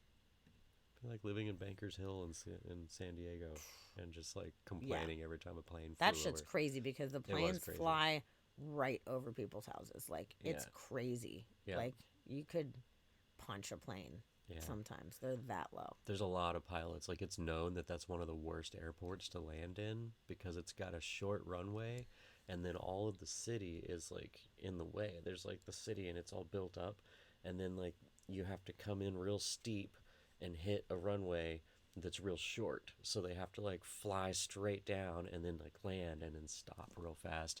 But the buildings, like there's apartments right there, and I actually had a friend that lived in one of them. And it sounded like the plane, like I was expecting to see landing gear pass by that window. Like, it's ridiculous. crazy. It's intense. If you have a window open, like, the plane is right there. Like, you're totally Wayne's Worlding that shit. And actually, there was a plane disaster that happened, I want to say, 80s or something like that. 70s or 80s, I don't remember exactly. But I think the plane exploded or something like that. And there was debris found for like miles over that area. It was right in that flight path area. Oh, man, really? Yeah. Boo. That's not good. Not good. But yeah, it's pretty nuts. But I wouldn't go live there if I was No. irritated. And I would not make 56 complaints a day. Yeah, no, For I don't sure. have time for that. No, it's crazy. Jeez. That's crazy. People are weird. But this is worthy of complaining about. Okay. What if you had a windstorm and your whole city got covered in tumbleweeds? Which is fucking crazy. I mean, I've done that. Dude. Been there. But no, this was like a big deal. Okay. This is a Utah, like the city got like covered in them. And Let's see. How much of a big deal I is don't this? know. Let's see. Apparently, it's the whole thing.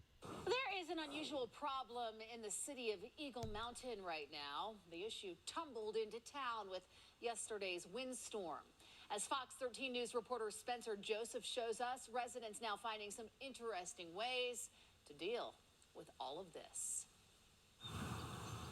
Tuesday's windstorm is causing a few issues in Eagle Mountain. And well, you might say the city of Eagle Mountain is having a little bit of a tumbleweed problem. Tumbleweeds are a twice-a-year occurrence here in Eagle Mountain, The city does know this is going to happen. and it typically takes place in the spring and the fall. We're prepared, but that doesn't mean that it doesn't take the community by surprise, and that's what we're dealing with. We often handle and oversee the disposal of multiple tons of tumbleweeds. But some streets were even completely blocked in Tuesday's tumbleweed turmoil. You don't quite understand how much that is until Yeah, you 'cause are those actually don't in the weigh process much of cleaning anything. it up. Our streets crews dedicate hours and hours and hours to to assessing tumbleweed situations and communicating with our residents to make sure that they know how to properly dispose of them. Okay. One of those residents Yeah, have you seen the hole behind? is Alexis Erickson. No need to landscape. We're going for that desert look. You might say she's a bit of a newcomer, only moving in last week. Never would imagine my new house would be covered in tumbleweeds. At first, she just tried to throw them out. But our little can only did about, one load before it was full. Burn that now shit. she's resorting to something a little more There you combustible. go. Yeah. Burn The it up. city suggests either getting a burn permit or they give vouchers to the local landfill. But there's a third option. One of the things that our residents have often done is they'll put the tumbleweeds on Etsy and sell them as an interior design item, and I know that a lot of folks have found some success there. So whether it's selling, burning, or dumping, it's a cleanup that's unusual, to say the least. It's something different. In Eagle Mountain, Spencer It's a lot of Joseph, tumbleweeds. Its own brand of special. Fox 13 News, And sharp. Utah. I mean, they've got to be right up against some just like wide open field or something where they're all coming from, and it seems like the city could build a fence or something that would stop it from all blowing Well, maybe into so. the town like that. Like That's a lot of them. That's a crazy. lot, and they would, even if they built like a fence, like build a wall or whatever, they would still end up blowing over because they pile up and then they roll up it, so it builds like a ramp almost, so they roll up it, but it would cut down on a lot of it. But then really, they're plants. Like, you can kill these plants. Like, go out and, I mean, you have to pesticide out some of the tumbleweed plants. Like, knock them out. There's ways to do that.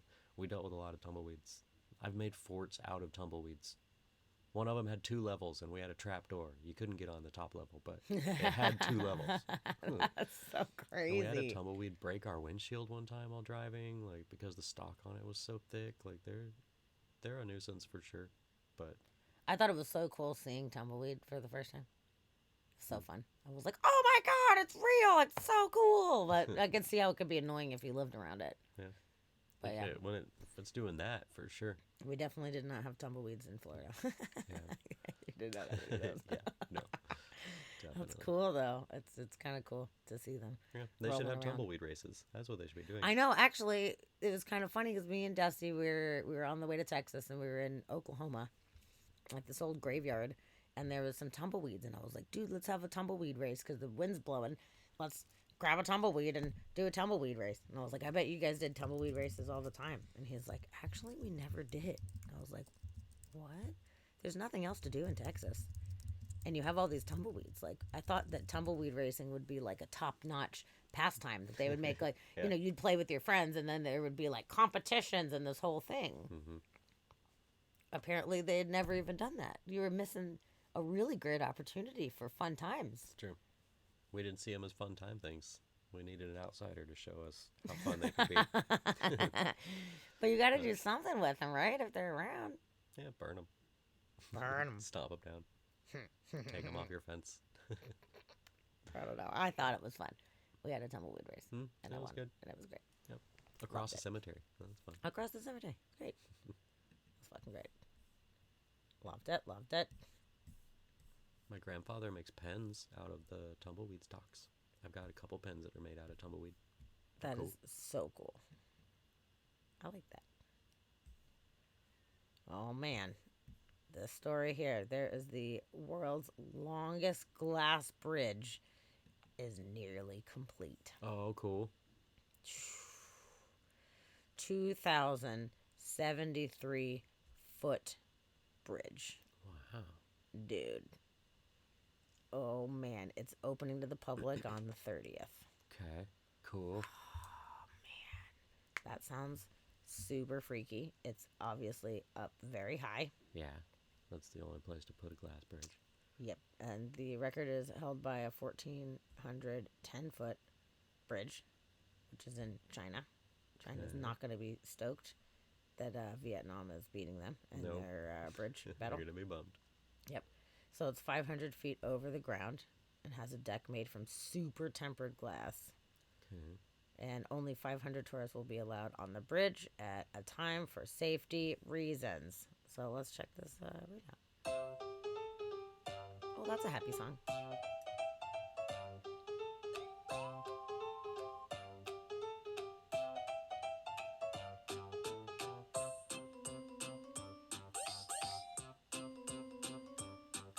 That's a long bridge. That's a long bridge.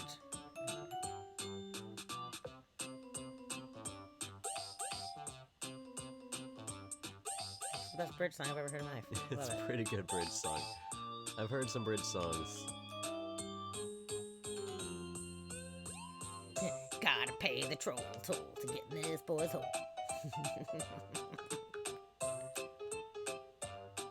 Here's your toll troll. What? That's spooky. I mean, obviously, it's, you know, they're making it safe, but I don't know. I feel like I'd be like, oh. I feel like as long as it doesn't start to like, as long as the wind doesn't sway it, like it can't really have any flex, right? Tempered or not. That's a good point. No, I don't need to be. I don't know. I don't think I would want to do that. Oh, Shadow is the China one, the one that like where the both sides kind of go up and down, like by each other that they walk over, where it's like a hill. Oh, and you're not gonna do the camping in the sky either. I would do it. I'm in. I'll totally walk across I don't this want to do any of bridge. that shit. That'd be super fun. I don't want to do any of that shit. Like the Grand Canyon like glass walkway or whatever. I would go out there. It's just expensive. You have to pay far too much money to walk out there. I don't want to. That's not worth it. This is cool though. Okay. Yeah, that is really neat, actually. Looks pretty cool.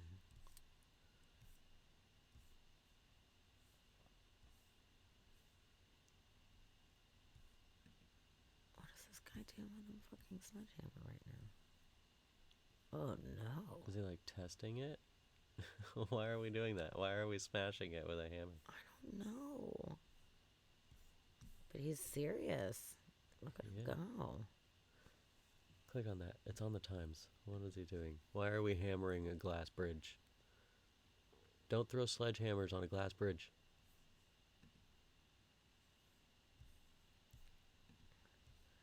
Okay. They're testing, testing one of the panels with sledgehammers. They also drove a 2-ton SUV across the cracked glass panels. Whoa. The bridge stayed strong, no holes appeared, and the safety test stunt succeeded as a viral promotion for the tourist attraction. Set to open next month in the park, blah, blah, blah. Okay. Okay, so they were testing it. Well, that's interesting. That's kind of a freaky thing. Yeah. Damn. Yeah, and they've got him hooked here, just in case. Strapped in. Okay. Dude. But hey, SUVs and hammers, so okay, that makes me feel a little bit safer, I guess. Should be. Should be able to hold me. I think it'll hold me. That's crazy. Yeah. I don't know. It's not my favorite idea, personally. Tell me they're replacing it. Nah, you don't need to. They Yeah, drove an I SUV over it. really It's hope fine. so. You don't need to replace it. Okay, and in Florida news, we got, what do you know? Giant alligator just hanging out, walking through the golf course, which is a pretty normal occurrence out there, unfortunately. But this guy... golfing out there is kind of a rough game. Yeah, this chick's freaking out, man, because that's a pretty big guy. That is a big gator. It's a big gator. Look at it, he's going for the ball. Look at it, look at it. Oh my goodness. He walked by it. He's like, fuck that ball. Wow. I'm going for somebody's dog. It's just a fucking dinosaur walking around. Holy shit, man. Yep. And then there's another one that was walking through neighborhood as well. Just hanging out. Just walking through neighborhoods. You know, it's just what they do. In Florida, you gotta watch out for this shit. But can you imagine? Alligator this morning. Just Also like big. seeing that. Yeah, that's a pretty beefy guy. I'm tired. I think I'll take a break. Oh my god. He just plopped down. Just gonna lay down. I'm laying down. That's his favorite spot.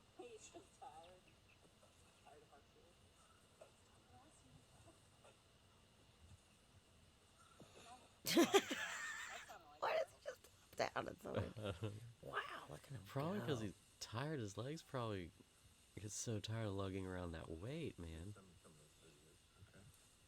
That's why they stay in the water and float around. Oh, what happened with the Red Bull planes? Shadow, I don't know about that one. Oh no, what happened to the Red Bull planes? Is that good? Bad? Was There there you an go. accident at the races or something? The Red Bull races? Are they having those right now? Wow. I did see, that reminds me, I saw a thing, I ended up not putting it on here because it was stupid, but they have the second annual Florida Man races are coming up at, what was the festival, like Gator Fest, something like that. There's like Gator Festival or something, and they have the Florida Okay. Man races. Do news.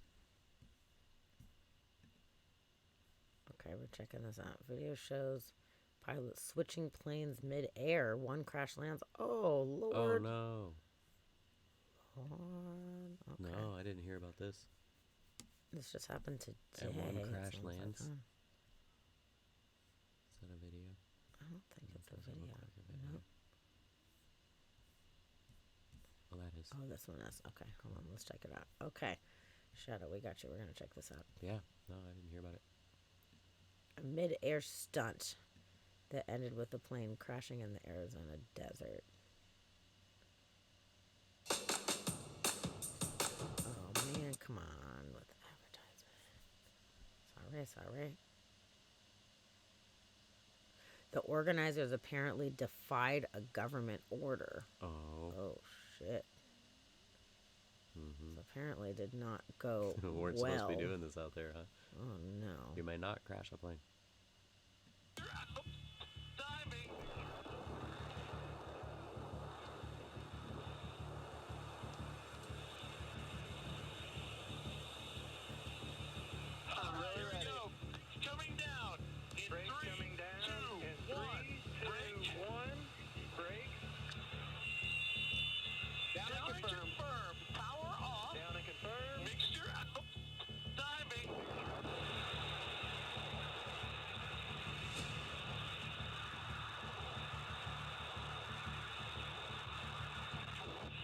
One pilot made it into the other plane. Okay.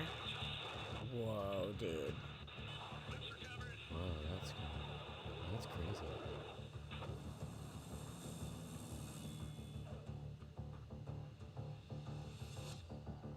Oh. Okay, he was okay.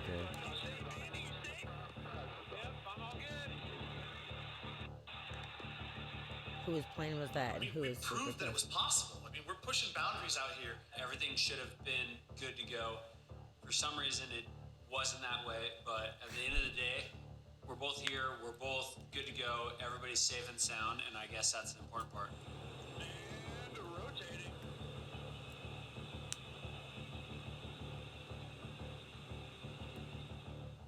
They weren't supposed to leave it without anybody Should in have the been plane. somebody there. Yeah, somebody should have been flying it if it went out of control. Oh. Yeah, someone is in trouble. Dude, that's crazy. Yeah, I bet Red Bull gets fined a lot Hybrid work. for that. Wow. But, wow, yeah, that's crazy. I didn't see that at all. Damn. We've seen the Red Bull air races a couple times. They're super fun to watch. That's fun. Yeah, that's a bummer. I give those guys a lot of credit. That's a pretty hefty fucking stunt. That's to, a ballsy to do. stunt, especially with it's a propeller plane. There's a propeller on the front of it. If you mess up, Yeah, then you're chopped. and like that guy having to pull his parachute, like you could get sucked in a propeller. You can get pulled into things. Like that's freaky. Yeah, that's I don't like fucking spooky. Yeah. Okay, this next article, I did not get a chance to read through it. I found it before we started this podcast today. So we're going to figure it out together, but I'm so intrigued as to what the fuck this is all about. So we're going to figure it out. China is developing an ultra-large 2.3 million megaship that is miles long, and it's Whoa. not a Death Star. Damn. They made sure to say What's the not a point? Death Star. Crewed space missions call for colossal engineering projects. Case in point, researchers in China are investigating the possibility of assembling spacecraft in orbit. The project is part of the nation's ambition to expand space exploration, which encompasses crewed missions operating on long-term timescales. Okay, so they're trying to set it up so they can build ships in space, which I think is pretty awesome. Okay. So it's constructing an ultra-large spacecraft spanning kilometers. Whoa, dude. In other words, China just told the world it's interested in building a spacecraft that is miles long. Yes, miles. Whoa. Okay, the report noted this particular effort is part of a major strategic aerospace project, one that will ensure the future of space resources, exploration of the mysteries of the universe, and staying in long-term orbit. Damn, shit's getting crazy right now. Yeah. Future is getting really intense right now. As if this massive project isn't impressive enough, this is just one among 10 other proposed research outlines released earlier this month by the Mathematical and Physical Sciences Department, which plans on funding 5 total projects with a maximum budget equivalent to $2.3 million. Okay, if this figure is correct. It's 2.3 million, not billion. Which I was wondering that. I was like, I don't understand. Yeah. That's not that much money. That's what I was thinking.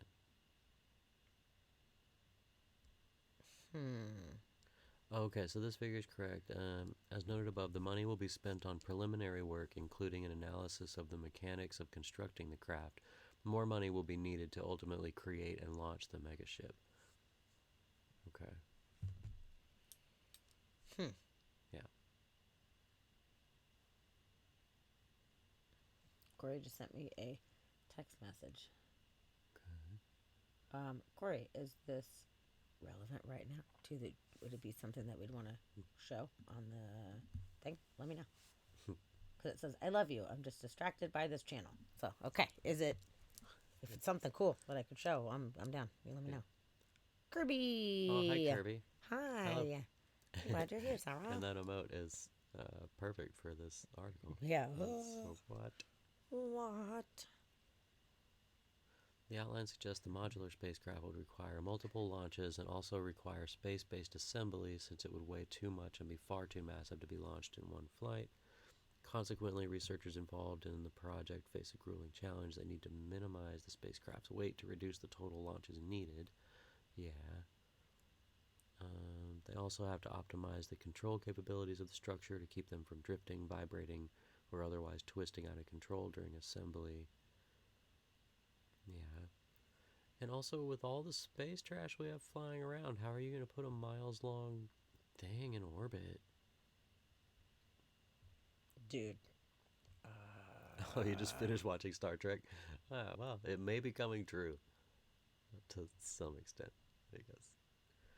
But yeah, with all the space trash and everything we have flying around, I don't understand how we're just going to keep putting stuff in space like this, and how they can have ideas for, I mean, I can understand the ideas and the proposals for this stuff, but how can you move forward with it without cleaning up the things that we don't have control of out there? Like, I know that it's large, and most of the things that are flying around are very small, you know, they're just little pieces of things, but when you see the map of all the stuff that's flying around the Earth and like in orbit around the Earth, that's just like decommissioned satellites or old things or things that have crashed, and there's just debris flying around. Like, Maybe it'll be farther out, though. Maybe it'll be in a farther out orbit than the space junk region. But there's still stuff in multiple orbits out there, and I know there's a lot of space, you know, but even just finding like a launch window for us to get rockets to space, like I don't understand how we're so successful at that. It's crazy to me. Yeah. We're the dump of the universe. We are the dump of the universe. We're like the trailer park over here for sure. I mean, you're completely correct about that. It's so sad, but true. Yeah. It is true. But to have a structure like that's massive. That's giant. And to be able to make... That's just a futuristic, artistic. Yeah, but to be able to build ships out there, oh my goodness. Yeah. I mean, building something in space, like, that's how we're going to have to do it, really. Like, that makes so much sense. And I think using the moon as a jump-off point and, like, a moon base is going to be extremely necessary. But, yeah, we're going to have to find a way to clean up all the shit that we've got flying around. I mean, we're just getting started, and it's already as cluttered as this. Like, just launching parts to be able to build this is dangerous. I know. But, hey, everyone's pushing the envelope and gonna see who can do stuff first, you know? It's a hell of a space race right now, and everybody's trying different stuff. So I say, everybody, go team, give it a go. Yeah. Let's see what we can do. And trial by error is going to be a big deal for us. So we're going to see not everything's going to make it. True. This is very true. So we gotta try. Good night, Steve. Good night, Steve. Sweet dreams. Thanks for hanging out with us. We're so happy that you were hanging out with us. I adore you. Yeah. Next time we need a big Bloody Mary, we'll be letting you know. We will meet you. We'll do it sometime. Definitely. We'll be back. Good night, sir. But yeah, I say, of course, nobody's going to be engineering in space if they don't have extremely smart people figuring out if this is logical or not. Nobody's going to fund things that are just, on a whim or willy-nilly. So there's got to be some kind of scientific understanding to do it. So I think it's worth a try. Yeah. It's worth a try. It's worth a try. But I feel like we need to be working out how to clean things up as well. We have to get stuff out of the way. Yeah. You can't just start working on a dirty lab table. You got to clear off your lab table so you have room to lay your tools down. I agree. I do agree. Oh, good night, Corey. I love you. Thank you for sending me the cute little otter video. It's so cute. Yeah, good night, Corey. And Cody, it was good and seeing Cody, you we love as you well. too. Hopefully we'll see you guys soon. Yeah. Thanks for coming and hanging out with us. Take care of yourselves, you sweethearts. Yeah, good friends. Thank you guys for all of your love and support. I appreciate you guys a lot. Definitely. Okay, you had some articles that you wanted to share. Oh, wait. Hold on. I have one thing before we go to your article. One more. Did you guys know that Mike Tyson punched some dude super hard on a plane recently? He punched a douchebag. Apparently, this guy was fucking with him on a plane. They saw Mike Tyson in front of him, and this guy was just fucking with him. Okay. And Mike Tyson just hauled off and fucking punched this guy pretty bad. Like, why would you fuck with Mike Tyson? I think he wanted to be like, I got punched by Mike Tyson or something. But yeah, he was apparently heckling him and nailed the man with a series of punches, bloodying him on the side of the head. Huh? Oh my goodness. That's not a guy you want to get hit by. No. Nope. Yep. He said it's not even like kicking a beehive. It's like headbutting a beehive. So that's pretty fucking crazy, dude. Like, why would you fuck with that kind of guy? I don't know. Yeah. So I just wanted to share that because that's pretty fucking weird news. Yeah. Mike Tyson got into a fight. Huh? Oh yeah, I guess here's the video of it. The Joe Rogan Experience. There's going to be conspiracy theories about why Mike Tyson lit that dude up on that plane. That's you know what I mean? Real simple. That dude was a douchebag. And he was, yeah, you see the other he video? was annoying one of the baddest motherfuckers that's ever walked the face of the earth. Talk about kicking a beehive. What the fuck are you doing, so dude? Dumb. That's not even kicking a beehive. It's like smashing, it's headbutting a beehive. It's like trying to put your dick in a sleeping bear's mouth. Like, he just walked up and was like, I'm going to lower my wiener right into the bear's mouth. Mike Tyson, also, there's a video that came out of the angle of him talking to someone, and he's like talking shit in a way where you're like, this guy's hammered and doesn't know what's coming. Because I bet in his head, he's like, he won't punch me. He can't punch me. Oh my God. I bet he's a guy that thinks Mike Tyson's hands are registered lethal weapons. He strikes me as that guy who's like, and he, by the way, I saw the guy's shape and I was like, that guy would kick the shit out of me. Well, it's so much better than the things that make you confident. Yeah. The things that make you confident are dangerous. Like that's amphetamines. Why, like, or booze, and you get Mike Tyson punching on you on a JetBlue flight. Yeah. Well, that guy's probably on a bunch of shit. The guy who Mike Tyson punched, apparently, according to the New York Post, has a lengthy criminal history. Well, in that case, if he's had a lot of fuck ups and he's a bad person or whatever, he's gonna go to jail. At least he's got to get his ass kicked by a famous person. If you find yourself where Mike Tyson's reaching over the back of an airline seat and punching you in the face, Mike Tyson reveals that a DMT toad inspired his boxing I comeback. The toad said, "You got to do this. You have to do it." Oh my God! You know? I don't think it was. That's an interesting The guy prompt. was super annoying, man. Yeah, and he was like over the thing. You just can't. Yeah, it's like people get crazy. They think that Mike just Tyson's because he's, assistant manager like, bought all he's his Mike booze Tyson, for he's his famous, wedding he from a comes to liquor punch store that Shadowstorm worked in. annoying him. Dropped like He's gonna just 5K in fucking cash. hit you like a It was normal like person 30 years would. ago. You know hecklers do Whoa. that though. Wow, that's crazy. You know that. Like they'll be talking and you're like, "Hey, shut the fuck up," and they'll, right. Oh, but you're like, well, you can't Okay, talk. let's see this one if we can see the actual Let's see video. the video. Let's have our own reaction. Oh, maybe right here.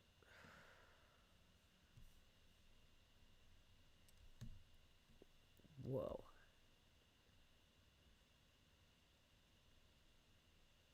Oh, damn. Just bam, bam, bam, bam. Holy shit.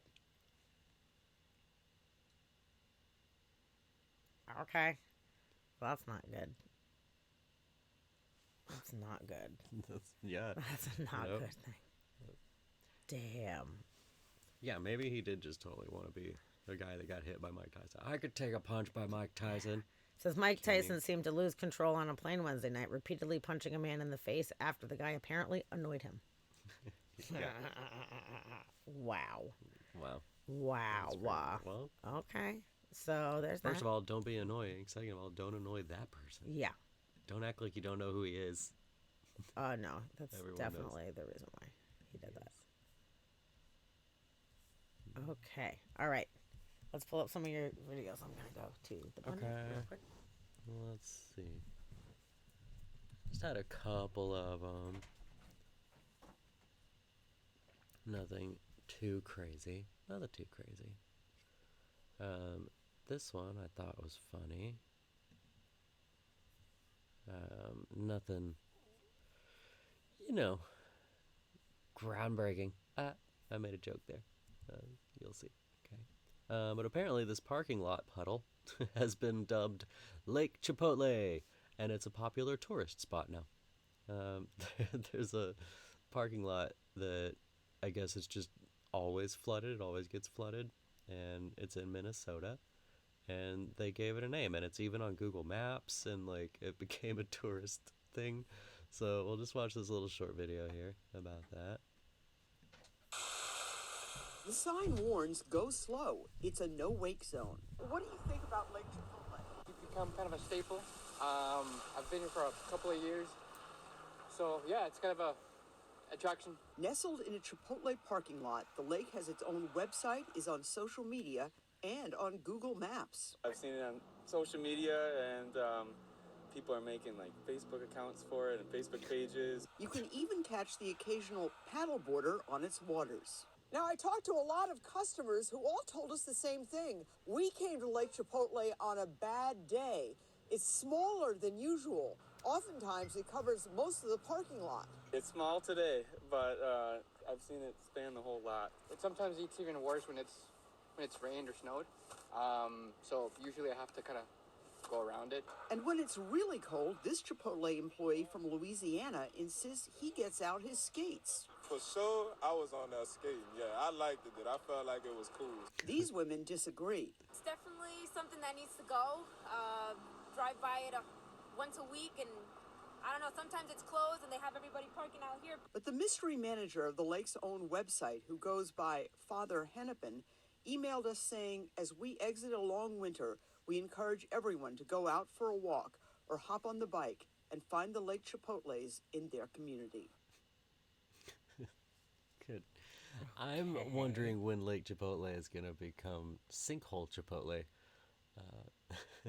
What the hell? Yeah. It's just like there and water's soaking in. It's going to be funny when that sinks in. Oh, we got a weird law from Shadowstorm. I see that, and I'm looking it up All right, since okay. our weird law lady is not here today, but we Yeah, are Roxy's going our weird to- law lady, but Oh, I'm looking it we'll up. I'm gonna find one. We'll find things. I'll keep going. Let's see. So here was one that I waited for you on. Thought you would be interested. So we had our previous conversation about people being born with multiple penises. Yep. Yep. We did. Yep, we did. We did definitely have did. that. Well, just recently, there was a boy that was born with 2 penises, and they had to chop off the larger one. Why? Bummer. So, there's no pictures. Don't worry. But I want to scan along. Basically, it had to do with functionality. So, it really came down to the fact that he could pee out of the smaller one, but not out of the larger one. So they saved the small one since it worked, and they wouldn't have to do reconstruction. But this one's interesting because out of the 2, both of them were pretty much complete, instead of just being like they call it here an accessory penis or a stump. So a lot of times whenever dudes are born with 2, one of them's just kind of like a fake thing, or like a non-working extra piece of skin, essentially, or like that goat leg, like that goat that had the 5th leg that just kind of flapped around. Right. But these were both working, and they both had the ability to become erect. They could both grow. They had everything inside of them they needed. They should have let it be, dude. But they said that at the bottom they say why they chopped it off. It came down to some health issues. But they were both visibly similar in working, and they showed that it had the, I didn't know this term, corpora cavernosa, which is the spongy columns of tissue that fill with blood and cause the penis to become hard, so the way that it becomes erect. So it had all the working parts in both of them, but yeah, they discovered that he could only pee out of the small one. So the urethra in the other one was too narrow, so they got rid of that one. Okay. And they said that they got rid of it because there tends to be a high risk of dysfunction in the kidney and the colorectal systems, which can cause infection and possibly death with guys that have 2 of them. So they decided to get rid of one of them to avoid any other issues further on down the line. Oh, man. But they did also talk about this other case after doctors in Uzbekistan described the case of a 7-year-old boy that had 2 fully functional penises. They both had urethras and erectile tissue. In the report, they didn't say whether both of them would be able to be erect, and they also did not make it clear as to why they waited until the kid was 7 years old to remove it. But they removed it successfully, and it was fine. And same with this 2-year-old kid. Everything's good. He's fine. He's got a working penis left over. Wow. But the headline, boy born with 2 penises has the larger one chopped off by doctors. No. Oh, no, man. That's crazy. That was funny. But yeah, coming out of our previous conversations, I was like, oh, Sammy's going to love this. That is very No interesting. photos, but apparently they did film Oh, my it goodness. for medical purposes and like for archives. Wow. So they did film No things. shit.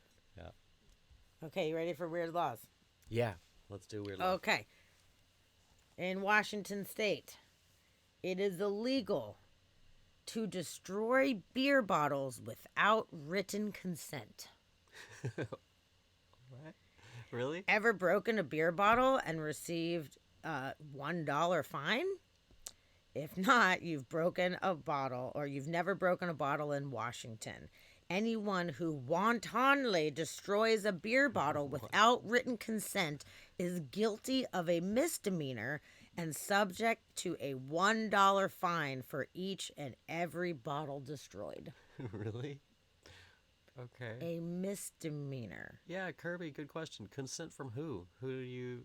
Who do I need to Photoshop a letter from in order to be like, it's fine? They told me I can do Maybe it. it's the company. I don't know. Yeah. But how bizarre is that? You can't smash a beer bottle. That's weird. It's a misdemeanor. Hmm. And a $1 fine. $1 fine. Okay. Not to mention the littering fine that you would get if you just threw it out the window or something. That is fucking crazy. What a weird one. And Okay. we've got an extra bonus weird news that I found while I was looking this up. Okay. In Washington, it is illegal to harass Bigfoot or kill a Bigfoot. I've heard that. Yeah. I've heard the harassment. If you yeah, see you're a not Bigfoot, allowed to harass Bigfoot. up to 10 years imprisonment. Oh, wow, and a really? $100,000 fine. Yes. For harassing if you Bigfoot. harass, Don't harass or Bigfoot. kill a Bigfoot. Yeah, don't shoot it. So how about that? Okay. How fucking weird is that? How's that? That's freaking weird. So that's, kind Okay. of cool. You can't harass Bigfoot, but Yeah. what the fuck with the beer bottles? That was super that's, weird. That's real weird. I've never That's heard a that. weird law. Yeah, that's a weird law. Don't break beer bottles. Weird law. Weird law. Yep. Okay. Crazy. Well, I'm gonna stay on the same subject for Penis this subject, one. huh? Yeah, penis subject. Okay. This one's interesting. So, Brazil military, it came to light that they bought penile implants and 35,000 doses of Viagra with public money. No way. This being an issue because it's also difficult for residents to even get prescriptions. Like, it's difficult for them to get medication. Like, it's expensive, and people, like, you have to have insurance and this whole thing. Meanwhile, the government is spending public money on penis implants and Viagra For all the government people? for military people. What? They found it in basically their public records. There was a lawmaker that noticed it. Lawmaker said he discovered out of evidence that Brazil's military had approved and paid for all of this, like 35,000 Viagra pills and 60 penile implants. The money they spent was considerable. And yeah, people were super upset because they weren't talking about it. And they're like, this is what your tax dollars are going towards, basically. So the tablets were listed as sildenafil, which is the generic name of the drug Viagra. So it's just the actual drug.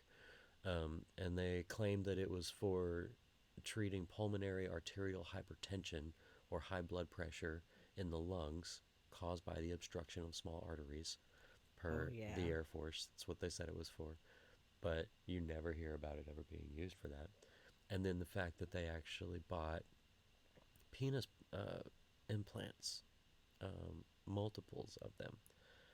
What? Yeah. And it's still an ongoing investigation. It says the Brazilian army paid for 60 silicone penises worth 3.5 million Brazilian reals, or $748,000. What? Since 2020. And yeah, somebody quoted, the Brazilian people struggle to get medicines, and yet a group of people is treated with expensive prosthesis, he said. So it made the news, and now everybody's looking into this, and they're really upset about all of it. Yeah. In a statement, the Brazilian army said that it had only purchased 3 of the prosthetics in 2021 and used them for patients under its Army Health Fund. The other prosthetics listed in the data represented an estimate for the prices of the implants. The statement did not address any penile implant purchases from 2020. Yeah, so that's a weird thing. This politician also said it's a curious case of a president who is slow to buy vaccines for the population and very fast to buy Viagra for military men. Yeah, that's interesting. That's Vice President of the Democratic Labor Party also tweeted, unless they prove that they're developing some secret weapon capable of revolutionizing the international arms industry, it will be difficult to justify buying 35,000 units of an erectile dysfunction drug. Yeah. Why do you need 60 penis implants? Like, who needs that many of them? That was the estimate. They only are used they a using couple. it to be like, hey, you should join the military. We'll give you a giant penis implant. Yeah. For free. I mean, the only thing I could think is if the men that needed it did have specific, medical issues that they did need it or want it for, and they were able to use their medical healthcare essentially to order it and to get it, the military would pay it, like if it was just covered under insurance from their military career. So maybe they ordered it and used it, but yeah, it seems weird that they would approve all of that and not approve other things. But I bet it's some loophole in military insurance and like health they're insurance. like, oh, it's for blood pressure. Yeah. Is it? No. Or is it for your fucking wonky dicks? Yeah. I'm just saying. I don't know. But that's weird. And that sucks that it's public money. I mean, that's tax dollars. Like, that's not a good thing. No. Really. Busted. Okay. Let's see. Busted. What else do I have? Okay. Moving on to different topics. No more penises. That's all my penis things. Well, Sarah was like, yay, penises. Yeah, penises. Yeah. But this one. So there's a house that sold for $805,000. Let me get this to line up. Weird thing though, listed on Zillow, it had a weird clause. This one comes with a stranger living in the basement. What? And it sold for over the asking price. It sold for $805,000. What? Yeah. I mean, a stranger living in the basement. We'll watch this little video. This guy talks about a couple different things. We'll skip one though. I mean, it's only 2 minutes. Is Okay. it worth skipping? Yeah, we'll watch it and see. The second story is this one, but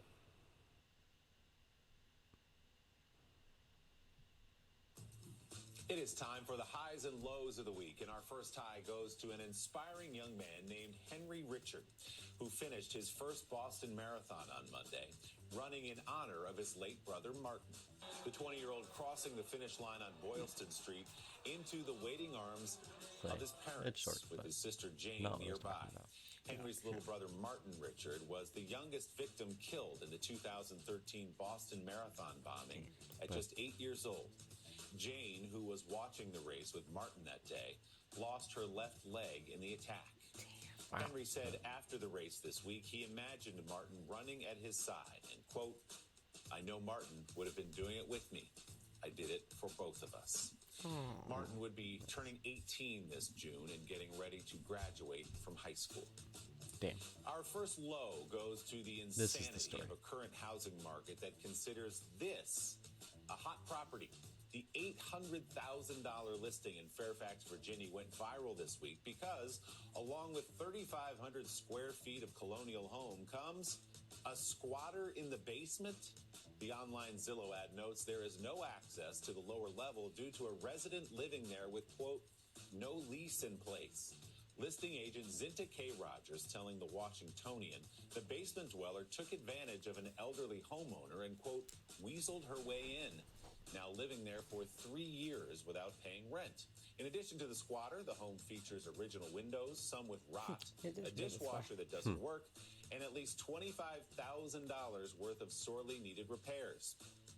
Who would sign up for that, right? Well, this money pit with a live human living in the basement sold in a week for over the asking price. Our final low goes to a nice quiet day on the water. this one we were talking about sharks earlier. by I forgot that was Jaws. on this video. David and Cunha Tuckfield were out fishing with their son Shelby off the coast of Perth, Western Australia, when a hungry visitor swung by to see what was for lunch. Yikes, that is a 12-foot great white shark which circled the boat for a full hour with a particular taste, apparently, for the boat's engine. No. David later telling 9 News Australia the shark was, quote, "majestic and the highlight of their Easter holiday." But he was quick to add, his beloved wife Cunha certainly will be missed. I'm kidding, she's fine. Joke. Yeah, so this house sold, and apparently basically the couple that lived there, they were retired, and they didn't have the money to go through all the legal stuff that they would have to go through to get the lady evicted, and she's living there with her daughter, and they couldn't afford it, and couldn't go through all the stuff, didn't have time, whatever. So they were like, we're just going to sell it. So they put the house up for sale, listed it on Zillow, and it went viral. And it's 5-bedroom, 4-bath house. Somebody said $800,000 for a 5-bedroom, 4-bath house and your own serial killer. That's fun. But let's see. Yeah, so it was an elderly man who was ill in the hospital and who had offered the basement dweller a place to stay 3 years ago as she cleaned his home and convinced him that she needed a place to stay. So we offer her the basement, but then she never left, and she doesn't pay rent. So you can kick somebody out at that point. Squatter laws are rough. Like, we could literally have somebody move into our basement right now, and we cannot legally kick them out. Well, there's some laws with trespassing on private property. Certain laws, but there's certain things they can do where they can get in there and not leave, and it's a big problem. It happened, especially here in Washington, actually, which is the thing that kind of freaked me out when I was reading about it. But the thing that I thought was weird here is one of the laws, they're in Virginia. The squatter law was saying that to claim squatters' rights in Virginia, a person has to live in a place for 15 years and not hide the fact that they're living there. So she's only been there for like 3. Yeah. I mean, but you have to go through like legal steps to evict him, I guess, and he can't afford it, and he's sick, and he's like, whatever, so he's just going to sell it. But he put it up for sale, and it went for over the asking price in like a week. Like, and totally sold. Wow. So, well, and then it had a bunch of repairs, like $25,000 worth of repairs that were estimated on it too. And it looks like a pretty nice house, so maybe it once does. this It money's said that put in, maybe it would be. It said that in the pictures, though, 5-bedroom. it was not as nice as what the. Yeah, it says photos show the kitchen counter strewn with empty bottles and deteriorating outdoor furniture on the deck and rotting window frames.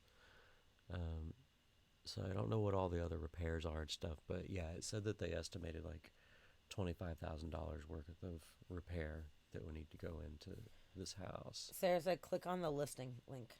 Oh yeah, where's that at? Oh, the listing. Good call. Yeah. Okay, here we go.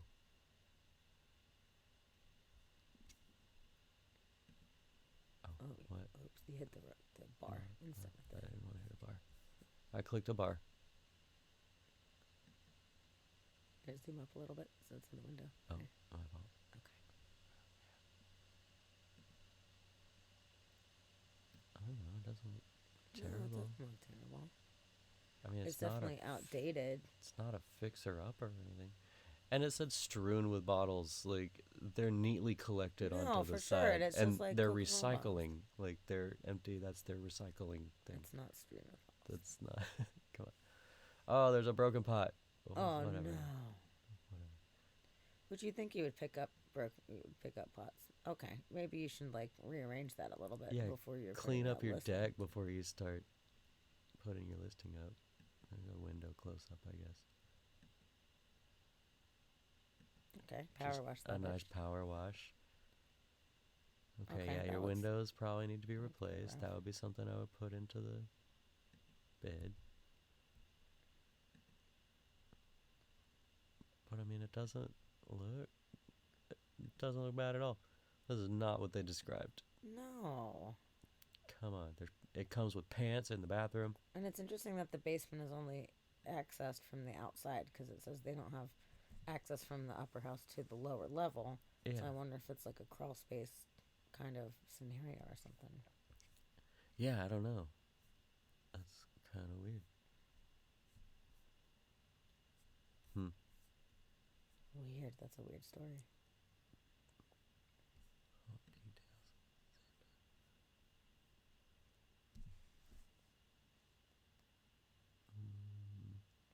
Sold as is. Will convey with a person living in the lower level with no lease in place. Great opportunity to own in Mantal. Wow.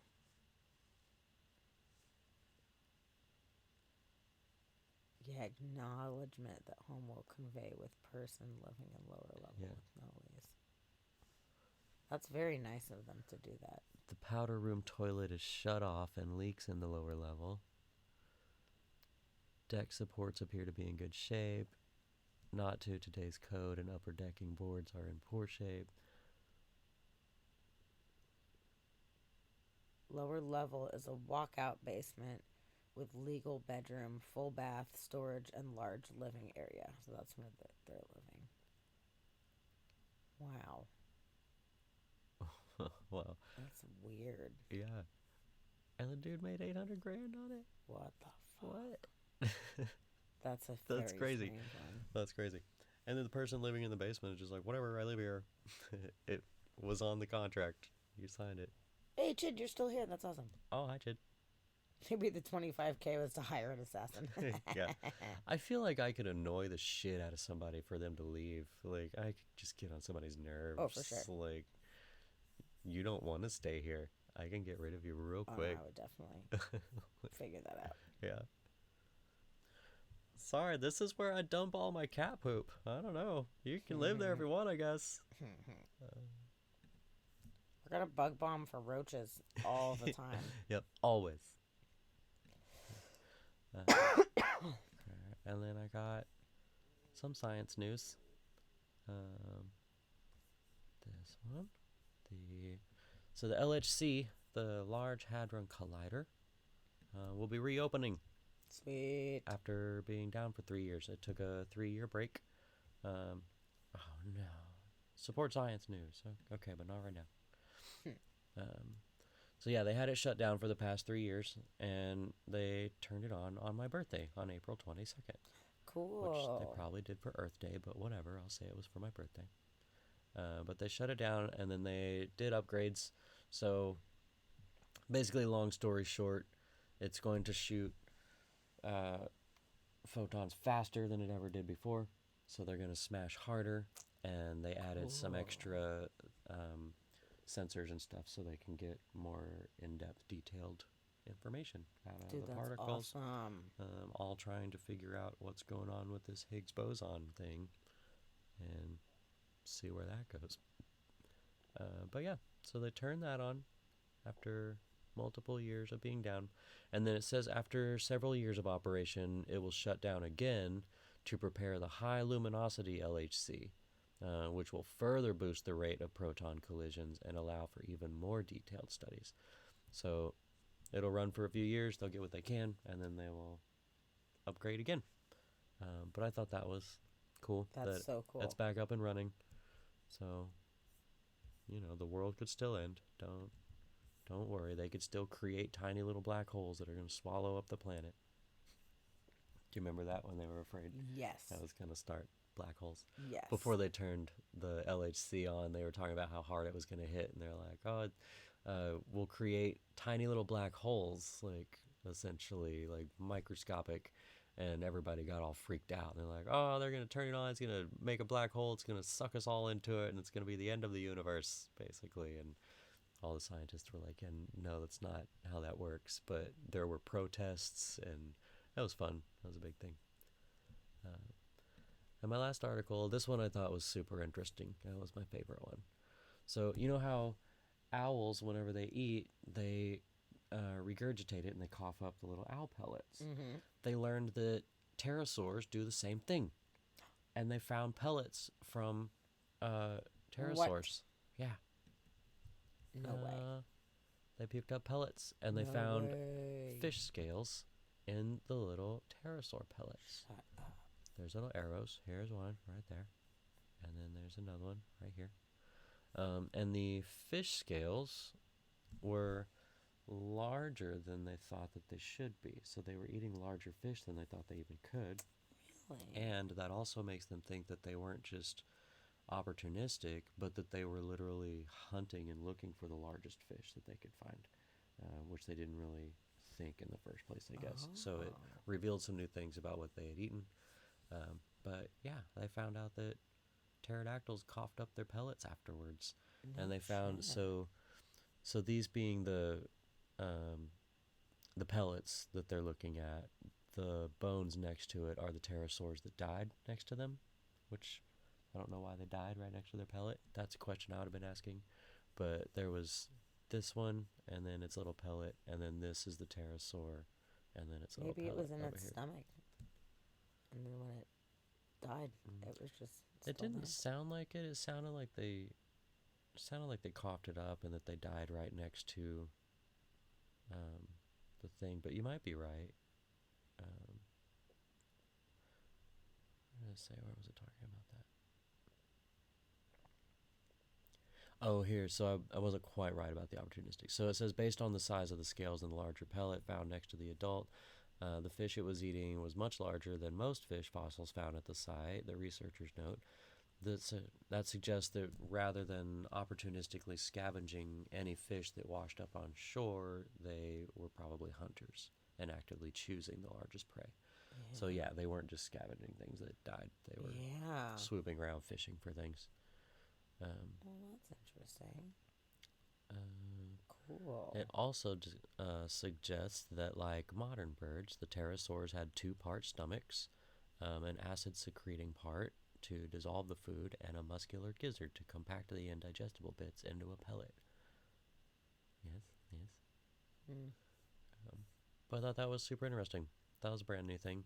Apparently they had theorized it, but they weren't quite sure. And then they actually found some of the oldest pellets they'd ever found, and pterosaur pellets. That's so strange. Yeah. Chid said, show me a pterodactyl that regurgitated a megalodon and I'll be impressed. Wow, yeah, that's really cool. What a neat thing. I did not ever expect that would be a thing. Yeah. Weird. Oh, thanks for the birthday wishes, Sarah. I appreciate that. Awesome. And Shadow. Also Shadow.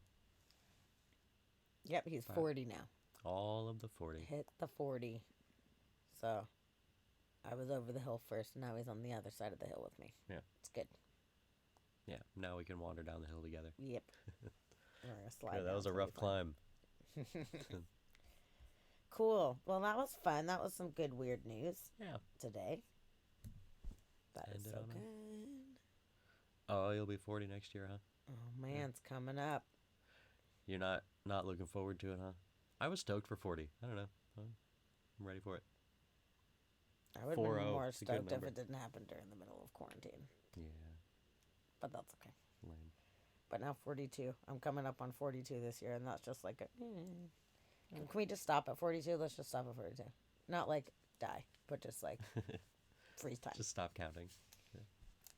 Yep. I mean, why not? I forgot how old I was many times until now. This will be an easy one to remember, so I can stick with 40. That's true. I'm just going to tell people forever I'm 40. That's the one I remembered, so. Okay, there you go.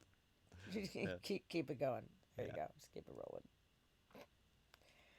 Cool. Well, I'm glad that you guys all joined us today, even though we weren't feeling very great. I'm glad that we got to sit and hang out with you guys. So thank you for being here and supporting us. We appreciate it. Even with the low energy. Oh, thanks, Jid. Thank Hooray. you. Look You're at all so those sweet. flying Thank little hearts. you for our little sweet bits. I appreciate you.